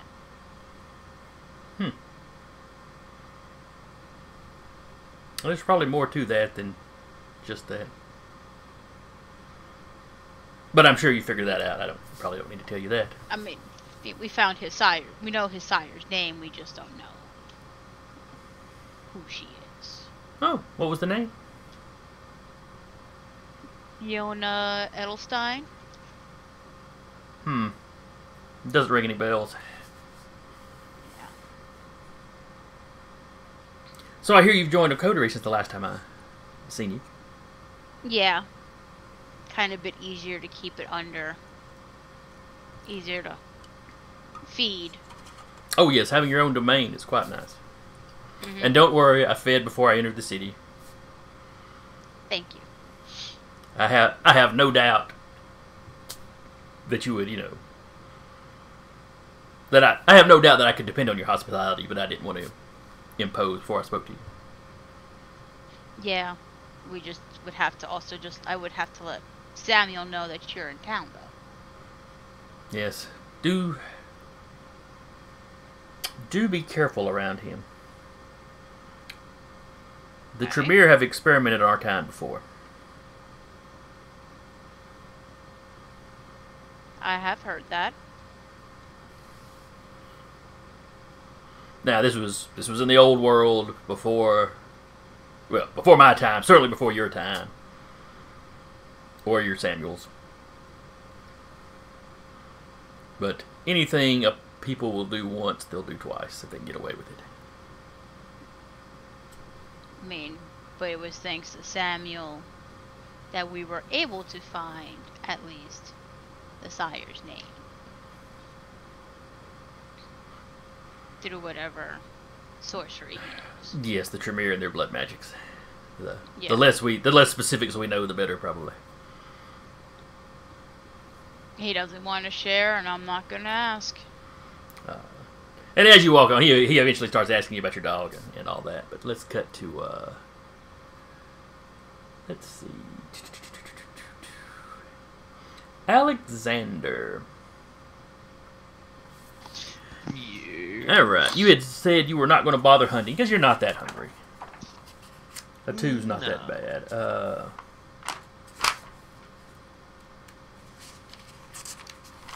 So what does Alexander do in a typical night? You've been in the city for about a week now, so you've probably got your haven more or less set up. Oh yeah, he would have spent that entire week getting his haven set up, all this, and whatnot. So he'd be getting ready to become more of use, as it were. Okay. And what had we decided your haven was, or had we? Well, it has the haunted. What did I say it had? It had the haunted and creepy factor. Yes. Yes, you did. So was it just a creepy old house you had taken? Yeah, it was probably a creepy like abandoned house somewhere, probably where no one really tends to go around too often. Maybe near a cemetery or something of that nature. Okay. Give a more spooky factor. Yeah. In that case, there is once you're up and stirring for a little bit, perhaps you're reading, studying, whatever you do to pass the time. But there comes a knock on the door. Strange. To the back door of the house. He'll still grab a coat with a hood or something to kind of cover his face. He'll just kind of go and answer the door. Yes, what is it? Hello, Vincent. It's me, Theodore. And you remember Theodore Alvins was he's basically the clan whip, the kind of second in command under Grandmother Dorcas. He's the one that brought you to Samuel's initially. Ah, Master Theodore, welcome. Come in. He walks in. Don't Oh, just stand up there. it's a nice place you have here. It still has a little bit of a homey feel, but it'll get better in time. Yes. So, Grandmother wanted me to come by and make sure you'd settled in well. Make sure you're getting along with your new coterie mates.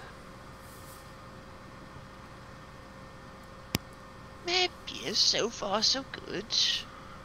I say I haven't really been in too much contact with them. About the most I've done is let Master Samuel know that everything's going fine over here in my little haven. Slowly getting things set up, surveillance and a few other things. Mm-hmm. Mostly just getting the network up and running to start getting information. And it's kind of about that. There was another thing Grandmother wanted me to bring up or mention to you. Yes. Samuel has made comments a time or two about having put this coterie together for a specific purpose. Oh, and that be what, Brutal? What? We really don't know. Grandmother Dorcas is kind of interested, kind of curious as to what it could be, and would appreciate it if you would, keep an ear to the ground, pass along anything. No, we're not trying to interfere. It's just a curiosity thing. Oh, no, of course. With the Tremere, it could be a number of things. Understood. Well, if nothing else, I'll happily send reports, either weekly or bi-weekly, to Grandmother Dorcas and to you, of course, about anything I find suspicious. Okay. And like she said, we're not trying to interfere in your coterie's business. We just like to be well informed. Oh, no. As am I. I always like to be well informed, especially with the people I deal with, so it will also be of great interest to me as well.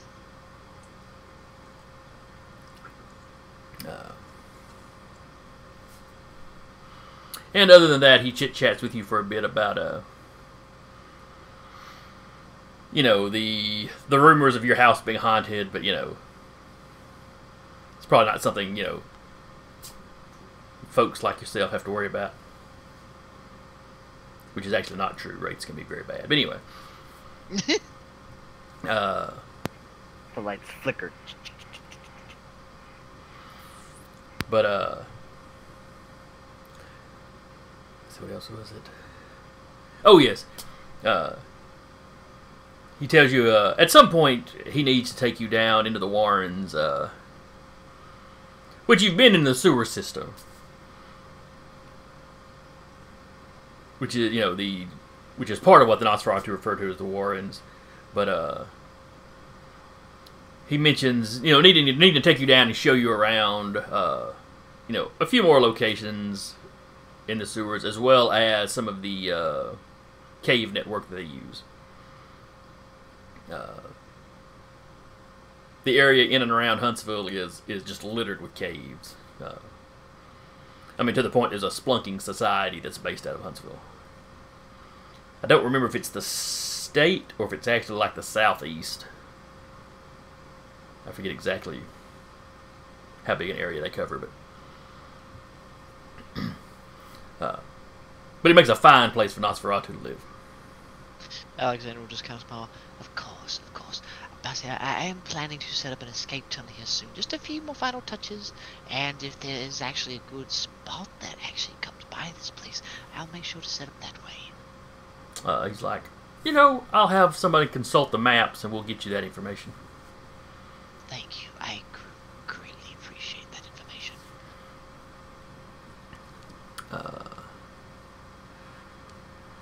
And Theodore tells you goodbye and kind of moves on. You gotta give him a humble bow and opens the door for him. Well, you have a good evening then, Alexander. Of course, you do the same. Let's see. Slowly hear the door creak as it just says creak. Blackjack. Howdy. What do you do after your hunt? After my hunt, more or less just go over the farm, wait till someone needs me for something. Alrighty. When you pull up, what was that? I might text Jolene. Okay. Be like, hey, I noticed you've been a little aggro lately. Just making sure She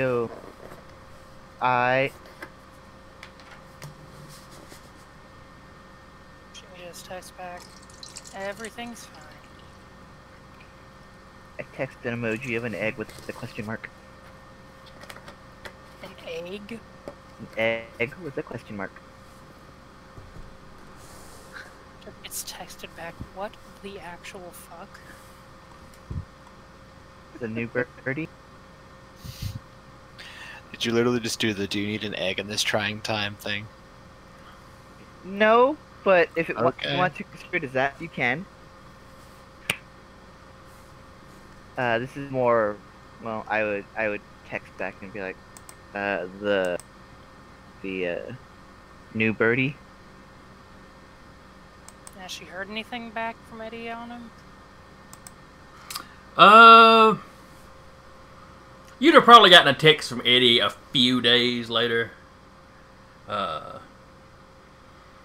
Just a simple, hey, the newbie seems to be fitting in pretty well.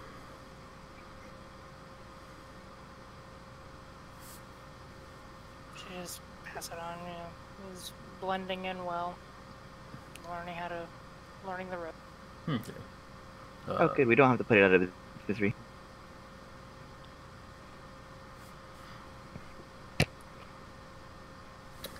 Now, as you are pulling up to your farm, Yeah. give me a wits awareness. Sure. Split.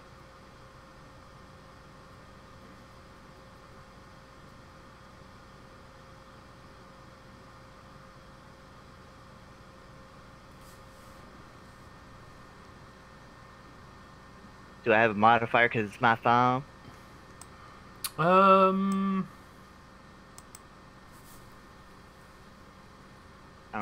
just go with the straight wits awareness. Sure. Three successes. Oh, pretty nice.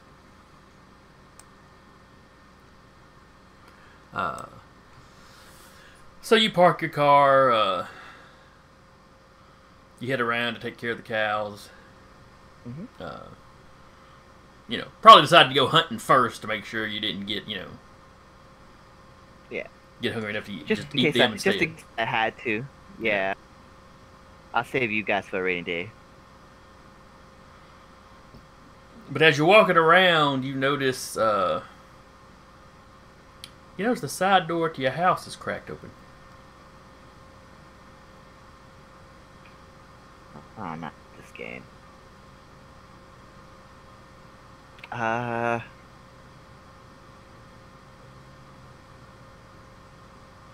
Activate prowess. Alright.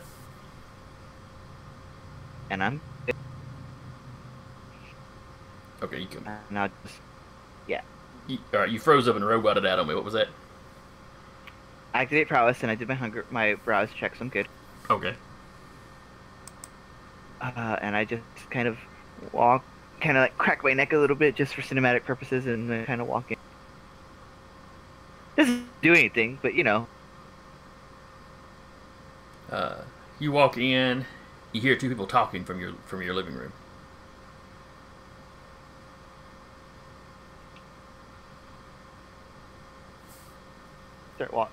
My fists are balls. I walk in a little bit more.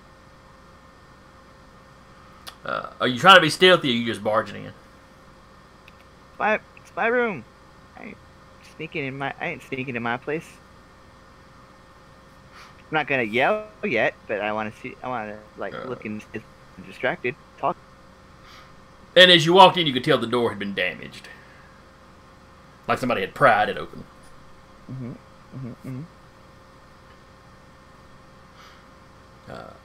You walk in, you see two people sitting on your couch. To the Kindred?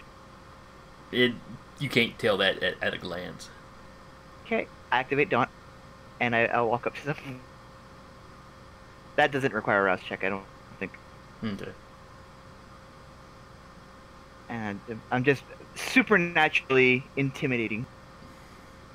One of them must have heard you walking, because he turns around. And you see he's smoking something. Oh, you smoking him up? He turns around, and as soon as he lays eyes on you, his bloodshot eyes get super wide. Can I help shit! You, gentlemen? Can I help you, gentlemen? Both of them kind of jump off the couch. The first guy, drops his joint down onto the couch cushion. I detest the smell of what marijuana I always have since the 70s. Yeah, if you take a moment to actually breathe in, yeah, you can smell the marijuana now.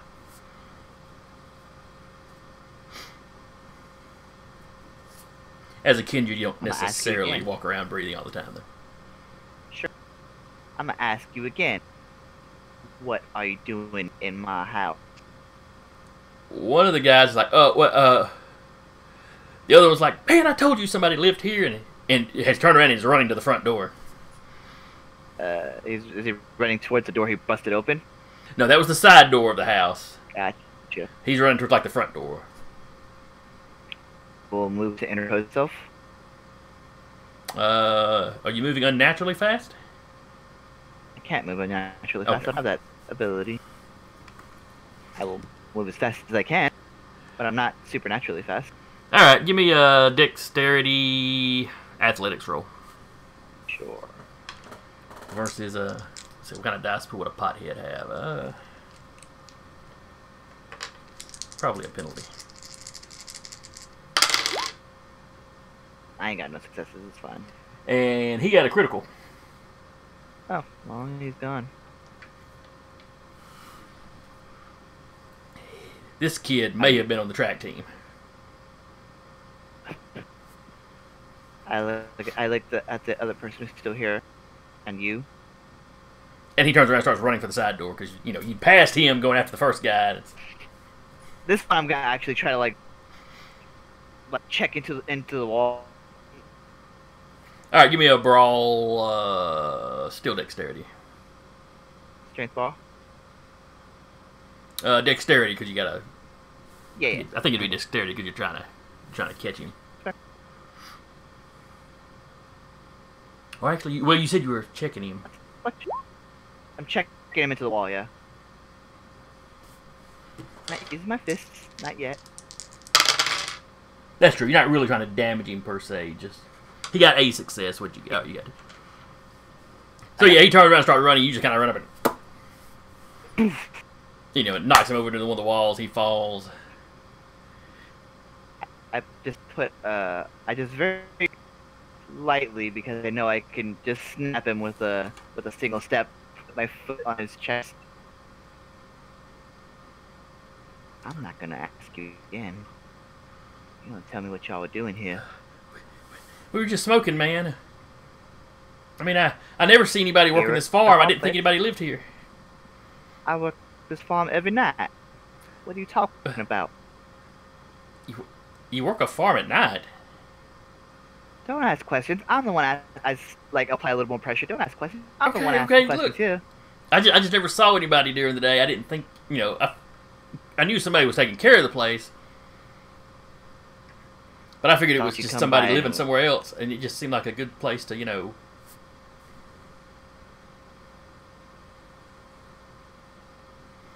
We didn't take nothing. You broke my door. Oh, yeah, sorry about that. Like I said, we didn't think there was anybody in here. And, Sorry about that, huh? uh, It's very stone-faced right now. hey, you smell something burning? I look to where that you dropped the joint. There's a darker smoke than what was just coming off the joint, kind of coming up from your couch cushion.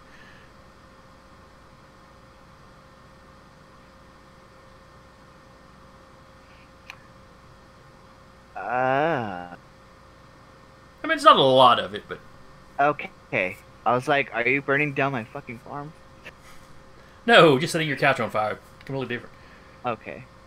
Then I'll just immediately grab the cushion and hit him with it. Because I hope not, because you'd be inside it, and fire is a mortal fear of vampire. It's just smoke. It's not fire yet. And I, you know, try to I'm beating it off on him. Like get the douse the fire. Phrasing.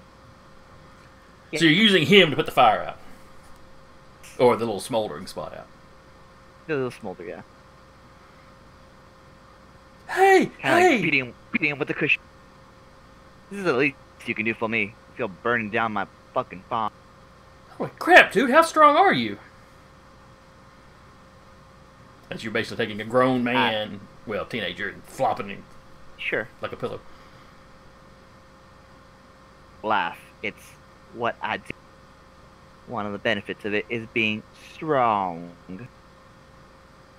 Look, man, I'm sorry. I'll pay for the door. I don't think you have money to pay for my door. Well, not owe me, but I can get it.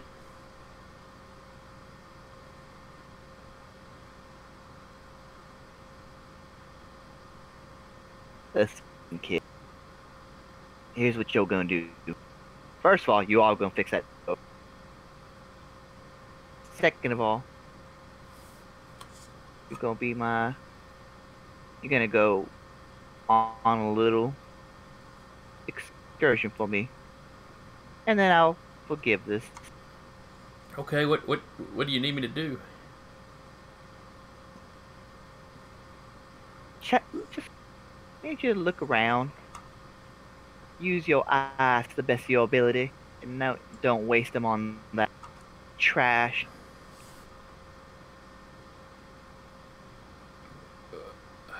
You're looking for, and he describes the vehicle that the Brat Pack uses. Oh, that sounds like a nice car. It is. It sticks out with sore thumbs sometimes. So if I see this car, I give you a call or something? Just shoot me a text. Okay, yeah, sure, I can do that. Yeah. I'd be much obliged. I'll come by in the morning and replace that door handle. If you don't see me up here, don't worry about it. I have to operate it. Just the thing I've been used to for it. You know, habit. You were a robot now, me. What was it? I'd say if you don't see me here in the morning, don't worry about it. It's just old habits and all that. Yeah, man, sure. I'll fix that door and keep an eye out for your car. Yeah. And he seems sincere. You've got the whole intimidation thing going on. So. Yeah. He'll remove his foot from his chest and kind of nudge him with it and. Well, you picked him up and were using him as a. No, I was using the cushion. Oh. I was beating him with the cushion. So you had one foot on him and was like leaning over here doing this with the pillow. I thought you were also beating the smolder with the gun. Okay, that's why he was asking how strong you were. Because you're breaking in and out. I was beating him with the smoldering cushion. Okay, I got you now. I figure it wasn't like a fire yet. It would have been fine to just Yeah, it was just starting to smolder. And, it's definitely one of them instances where you're gonna want to go flip that cushion over and put it back down. And so I take my foot off his chest and nudge him with it, and he's like, "All right, well, stay off the marijuana. It's not good for you." Yeah, sure thing, man. He gets up and he hustles out. You think as he goes through the side door, a second later, you think maybe you hear the sound of a cigarette lighter flicking? You're not sure.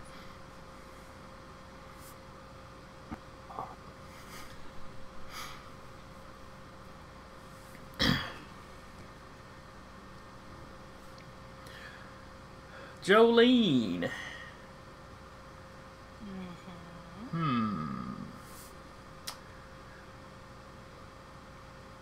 See, you were going to let it ride. So you're probably going to work tonight. Probably.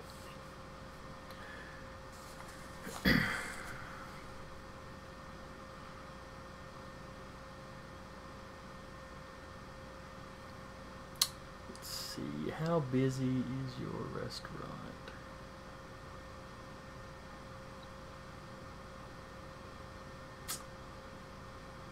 I forgot we were doing the time skip. I had a little thing of something that was going to happen to all of y'all. You were taking Lee to the north, to the Stoner Park.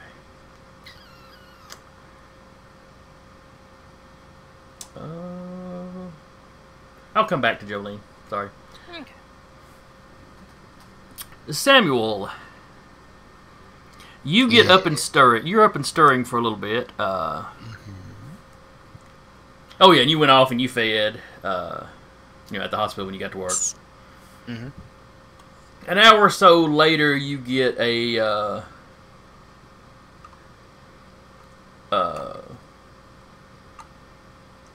text from Jackie Pearl. Jackie is one of the apprentices at the Chantry. Mm-hmm. What Alejandro tends to refer to as the students. Okay. You are technically still considered an apprentice. It's really just anybody that does not have direct authority over other Tremere. And you're kind of borderline. You don't have enough. You teach them some because you're more experienced, but you don't have an official title where Alejandro is both the regent of the Chantry and the Primogen. Mm-hmm. But so it's one of the students texts you. Please call me if you get a chance. Just short, simple.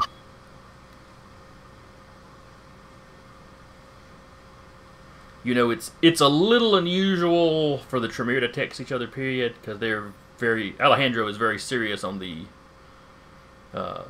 restrictions put on technology.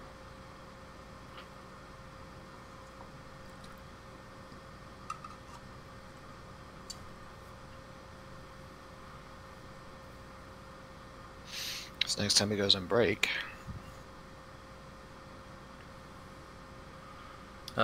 Jackie answers the phone, on the first ring. Yes. Hello, Samuel. I'm sorry to bother you. I realize you're probably working at the hospital. But have you heard anything from Alejandro?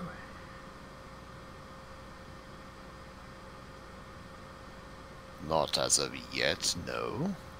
Or, excuse me, she'd have probably said the regent. You're the only one that tends to call him by his name. Well, he was supposed to be teaching some of us tonight, and it's well, he's like 3 hours late now, and you know how unusual that is for him.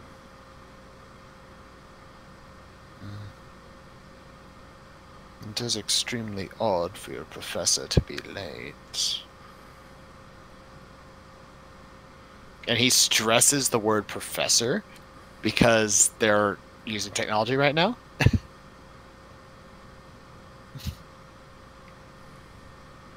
Yeah, that's what we were thinking. He's never been late to one of our tutoring sessions before.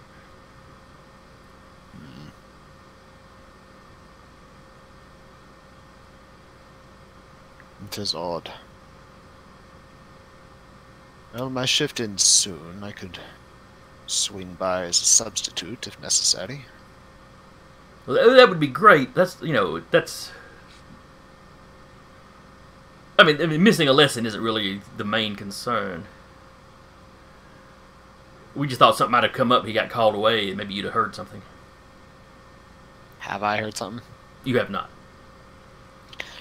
Well, no. I have not heard anything as of yet.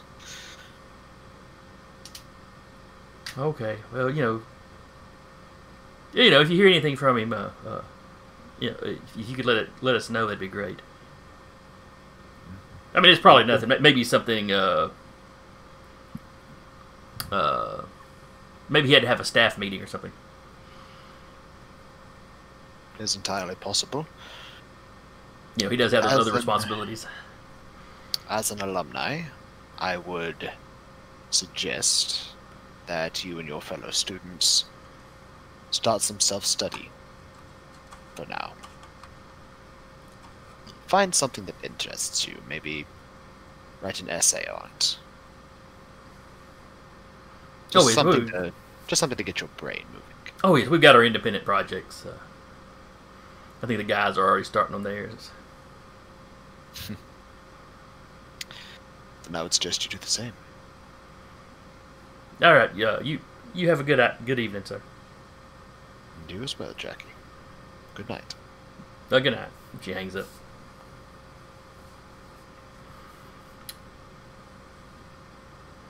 Let's see. He just sort of contemplates that for a minute. It's like, It's weird that Alejandro would miss one of the chantry meetings because he's very gung-ho about that. Yes, he's very much wanting to get the students, up to snuff. He'll contemplate it for a moment, but he has to go back to work at some point. We'll say, at one point, though, he actually is in the privacy of his own office. He is going to rouse his blood and put on the Blush of Life. Okay. So there's one thing I wanted to do that he would check on. Give me a rouse roll then. I have so many windows. I need to organize everything since I have my new monitor. I only have one monitor now. Oh, you poor man. Well, it's a 32-inch monitor, so there's a lot of real estate. I just need to organize all of my windows now. Sorry, is that a monitor or is that a TV? Yes. I mean, There's still a difference. I'm using my 32-inch TV as my main monitor. Yeah, The refresh rate my tends to be lower on Sure. TVs. Yeah, tends to. I need to get a monitor. Alright, so you Hey. failed your rouse check, so you get hungrier. Yes, but I am human. Ish. Yeah. And he would actually... He will go to Waffle House.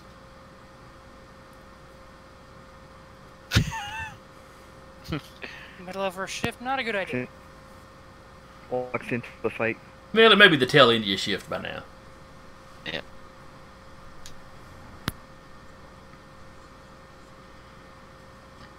I would imagine Jolene would try to get her shifts where they start, when the sun's still up, so she can work a full shift and still have part of the night to go about her other businesses. Yeah. Like works an evening shift. So how nicely Sometimes does gets a day Samuel? shift. How nicely does Samuel dress when he goes to work?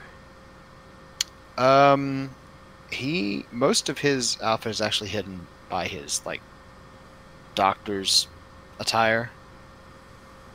So he knows that blood can get everywhere sometimes. So he actually doesn't dress in his, super nice stuff. Mostly just, probably, a really, basically just a nice cut, pair of, jeans and maybe, a button-down. Okay. Something that still looks presentable. So he But, doesn't show up in the 3-piece suit and the cape No, he does not. at the Waffle House. You're No. breaking the masquerade wearing that in there. Basically. No, there's just a convention going on, and it's completely normal. You walk in, they're like, "Are you a magician?" No, I'm a high school basketball coach. Coach Ferratu.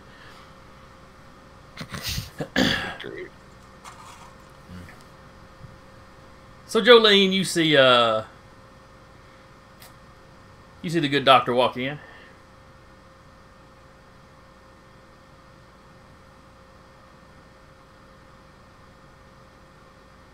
I have a rest of a shift to finish unless there's another reason you're here. Well, I'm here to eat. Gives him a look like, no. He does not look pale. Oh, He look yeah, she'd pick very up on human that, right but now. she knows. Hands him a menu.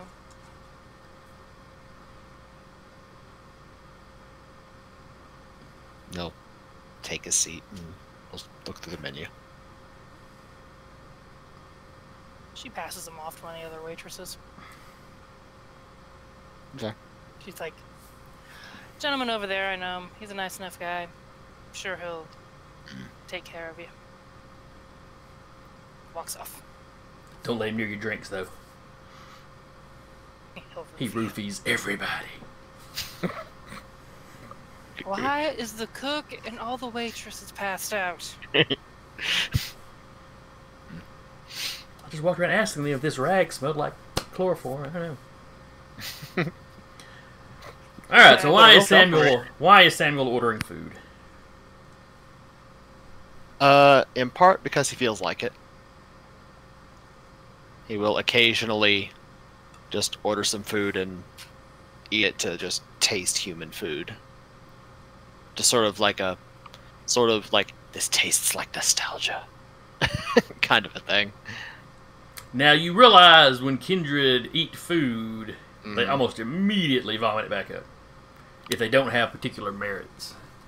You have to have like iron gullet or something.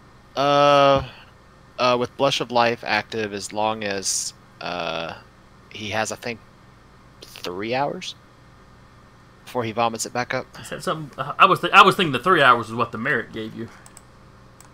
No, I think I think that's allows you to keep it down. Unless I'm. Let's see. Where is it?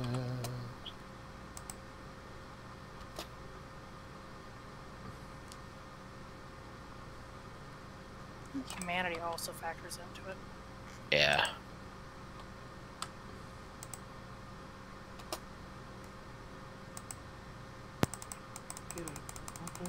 Can I please get a walk?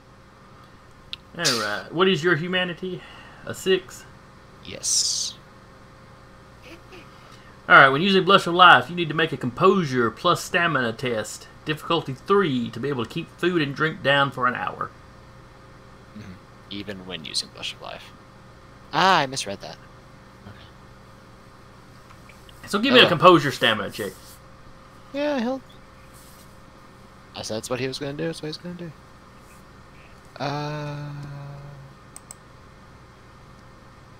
Oh boy, this is gonna go well. Oh boy. Yeah, no, that total's a 4.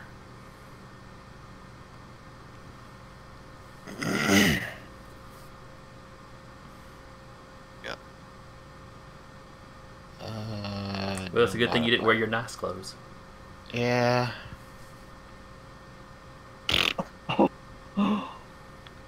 Yeah, well.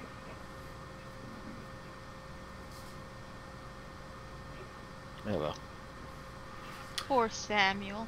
It is what it is.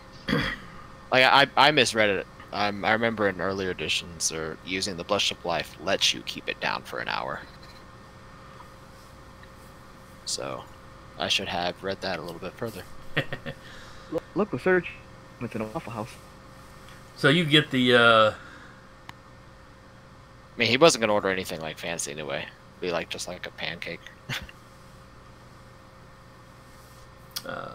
Pancake and whatever bloody had this at the beginning of the evening. Why is the man throwing up blood?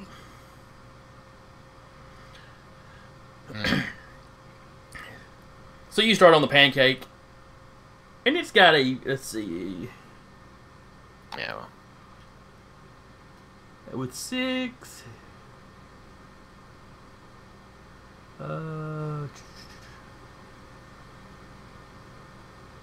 Yeah, I think you would still still have the possibility of enjoying it. Yeah. I mean, yeah. I'm sitting here remembering Humanity 7. It's unless that one's is unless using Blush of Life. Yeah, I forgot 6 that it changes it to even when. Yeah, humanity makes a big difference on a lot of little stuff like that. Yeah. Oh well. Anywho, It is what it is. so you get 3 or 4 bites into your I was gonna say pancake, but you're at a Waffle House, so it's probably a waffle. Yeah. And yeah, it just comes right back up. There's no large amount of blood or anything. Yeah, the vampiric body absorbs that, Yeah. pretty quickly. I mean, noting what's gonna happen, he's got stuff with him. He'll just with it, what little bit he ate, basically catch it in a napkin, fold it. I'm just picturing.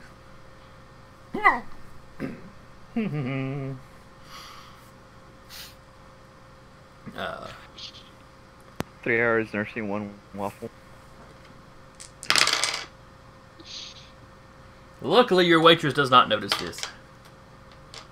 Mm. Yeah, saying that, Jolene would probably just be like, go take your break, I'll take care of your tables. And go over and be like, what the hell are you doing here? Well, seeing if I could still enjoy any kind of food, apparently not. I used to be able to. Yeah. Well, you proved you can't. You could have done that at home instead of coming out to, like, a restaurant. Yes, I know. So, have I offended you recently?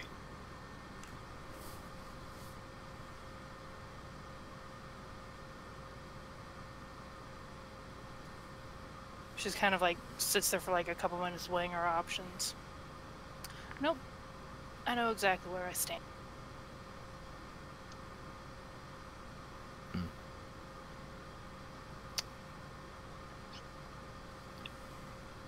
Well,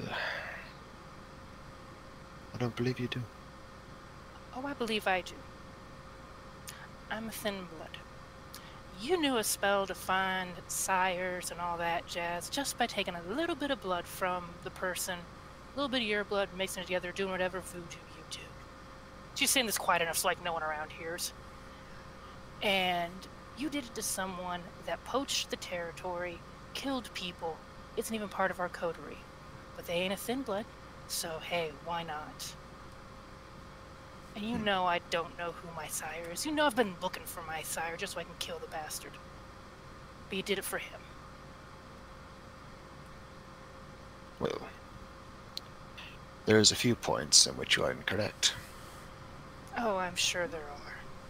Yes. Your Enlighten me. status had nothing to do with it. The only reason I offered it to him was as incentive for him to play along and to stop being a problem. He was staked on a table in the prince's court. I don't think he was gonna be much of a problem. Yes, but it is always advantageous to have people wanting to owe you favors, which was the primary reason it was offered. Secondly, the reason why it was performed as soon as it was because of the use of his gifts. That is very rare, and something that I wanted to research for personal gain, potentially to use one day.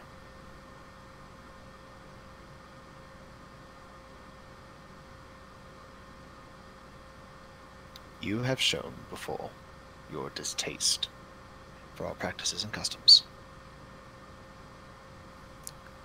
I wish to wait until you asked for help to find your sire before I offered the ritual. Just so happened that this forced my hand into offering it to someone else to satisfy an academic curiosity. I don't like him. I would be more than happy to boil his blood into nothingness until he lies torpid on the ground to shrivel in the sun. You are part of the Coterie, thin blood or not. Which means I take care of you as much as I take care of any of them. Am I perfect? No. Do I overlook things to go into academic pursuits, as is my nature? Yes. And if that offended you, I am sorry. The offer stands for you if you're willing to accept it, but you will have to ask first. A witch hunt for another kindred is not something to do lightly.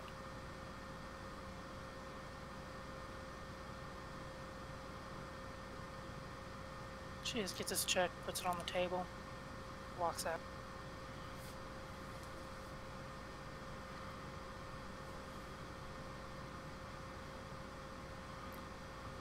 The cook has been watching all of this. Well, they've been keeping quiet. Oh yeah, way too Yeah. far away to hear what's going on. But Jolene is whispering very intently and making gestures. He looks up. He looks up at the cook. It's fine. Dominate. Oh yeah, it's okay. I assume that it cloud his memories or whatever. Yeah. Or actually, even a command, if you hit an unsuspecting mortal, I don't think they get any resistance. Yeah, if it's unsuspecting, they have no resistance at all. If it's mortal. If it's mortal, jeez. If they are mortal. That Humanity 6 is showing, man. Yeah. Basically. Yeah, but no, he'll it's the compel power that he has is it's basically like very basic things. He can't give them anything complex. It's just very basic stuff. But you think everything's okay. Falls under. Yeah. Basically like, there's no problem. And he just immediately goes back to what he was doing. Like there's no problem. And he'll pay the check, give a decent tip. 30%. Yeah. The lady comes back from her break. Where did Jolene go? I'm sorry, she said she'd take care of you. Oh, she took care of me just fine. Thank you. In fact, it is thanks to that excellent service that I'm going to give you an excellent tip. Oh, well, thank you. My pleasure.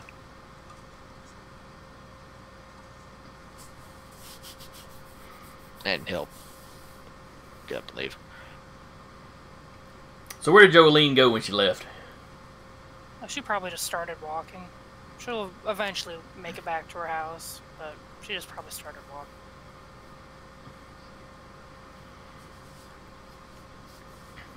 And where does our good doctor go? He is going to go home and start doing research. On? He is going to start going through his cattail on his tomes on the occult and see if he can't start tracking down any more potential leads on new thaumaturgy or rituals to learn. On that thing he's looking for. Basically, yeah. Okay.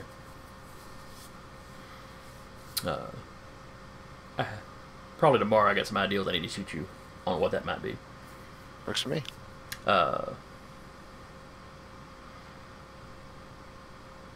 An hour or so before dawn, you get another text from crap,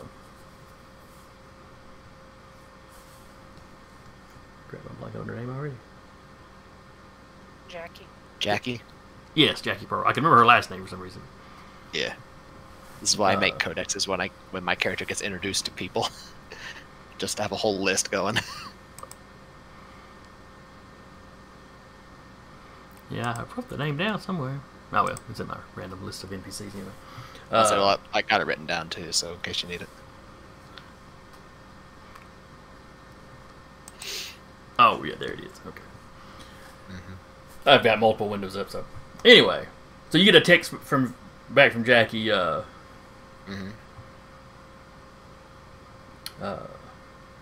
he's back. He's okay.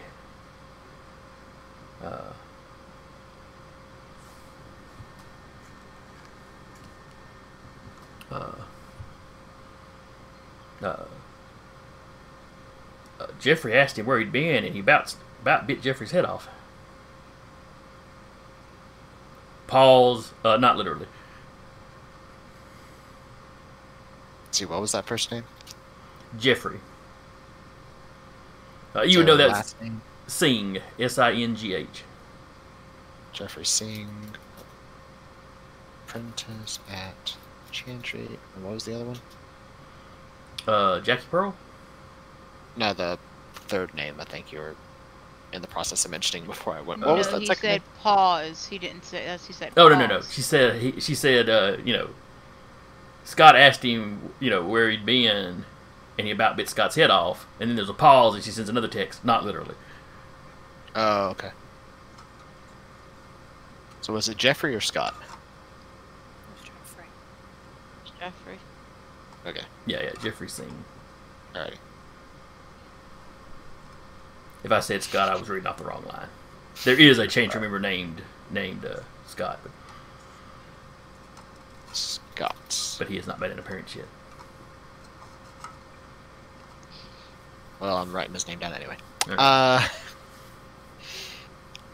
Well, that's interesting. Anything else noteworthy? No, I made some good progress on my my independent project, but I can't tell you too much about that till it's finished. I see. And then you get the wink emoji. Yeah. Him looking at this. Is she flirting? Old man doctor. Well, he looks like he's in his early 40s. Is she flirting, or is it just the kids these days use those emojis all the time? I don't know. Basically. Just. Well, best of luck then. Yeah, have a good morning. Closes his flip phone.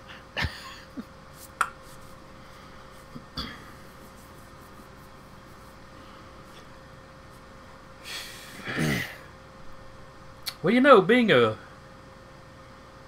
the medical field like he is, Samuel might keep up with technology better than some. Oh, he does. I mean, trends, not so much. But yeah, he does have one point of technology, so he can definitely keep up. Oh yeah, he's the average person as far as that goes. Yeah. He just prefers flip phones because they're easier to manage.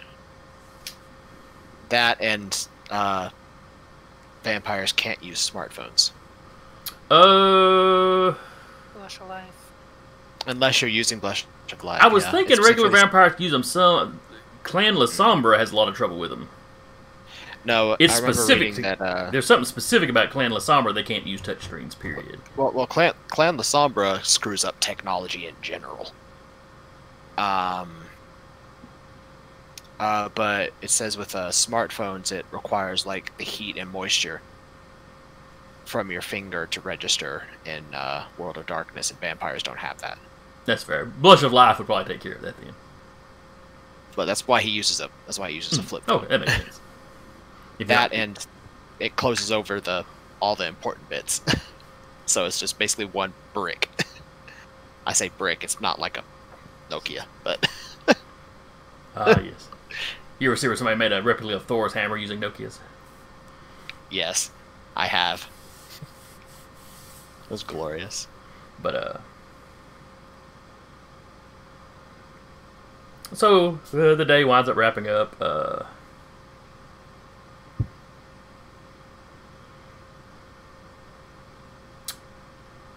I'm going to assume that Blackjack probably blocks that door shut some kind of way. Yeah. Like his resting place isn't like on this floor where the bedroom or whatever is, but like he's still not at all. Yeah, you froze up on me there. God damn it. You said his resting place wasn't on this floor, and then I lost you. Okay, well, I mean, it was mostly like, yeah, no, none of that. He'll I fucking froze up again. Yeah, he'll try to close as much as he can. Okay. Let's see. Was there anything else Colin was going to tell Maeve?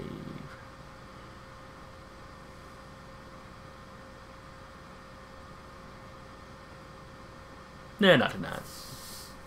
Colin may be around for a little bit.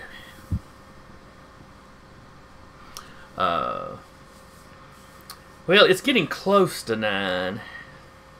Mm-hmm. So I guess we'll go ahead and wrap here. Tonight was meant to be kind of a day in the life of, with no major crises going on at the moment. Just this little bit of My quiet. arm almost caught on fire. That was just some potheads. Mm-hmm. I was sitting there going, get smoking. I was like, oh shit, I hope his house doesn't catch on fire because that's like an instant frenzy roll with vampires. And I'm a brew house, so that's not gonna go well. Nope. He snapped and tried to punch the fire out. He hit that fire so hard it went out in submission. There's a Chuck Norris joke in there somewhere. No, it's a missing critical. He wound up just spraying the fire all over the room. I just take the couch and toss it out the house. Yeah. He took the couch and threw it out the window. Do you guys really think I beat the crap out of that guy with a couch? Yeah. The way you were describing it, and you were breaking up, I thought you had snatched the guy up and using him like a pillow to put the fire out, or put the, you know. I'm just, That's how I understood it. Is you like pick up the dude by his feet and we're just like just hitting him. You know, which is why he was sitting there going, "How strong are you?"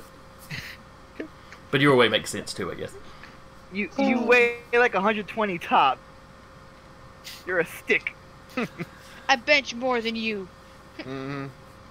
I've lifted that cow over there. For shits and giggles. Bessie's over there nodding. All right. I mean, cows are intelligent.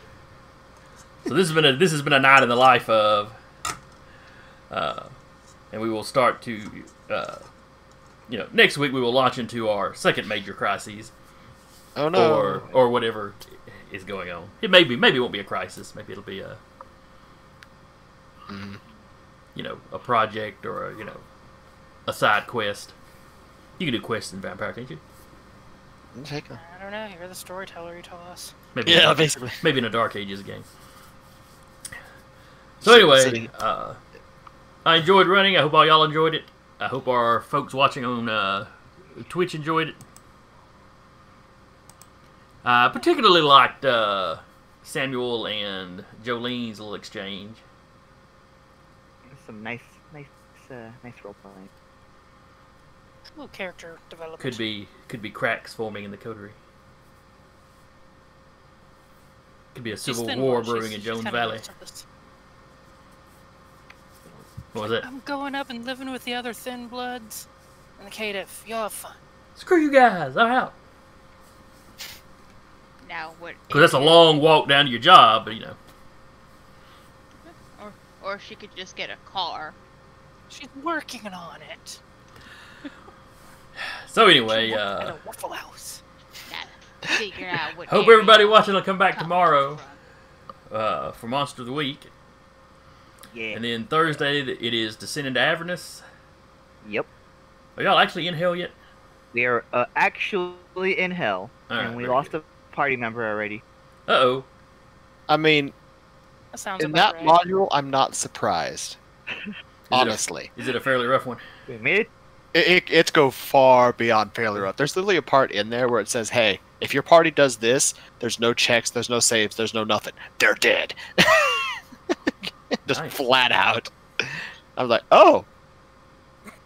Sure. Don't do that. Note to self.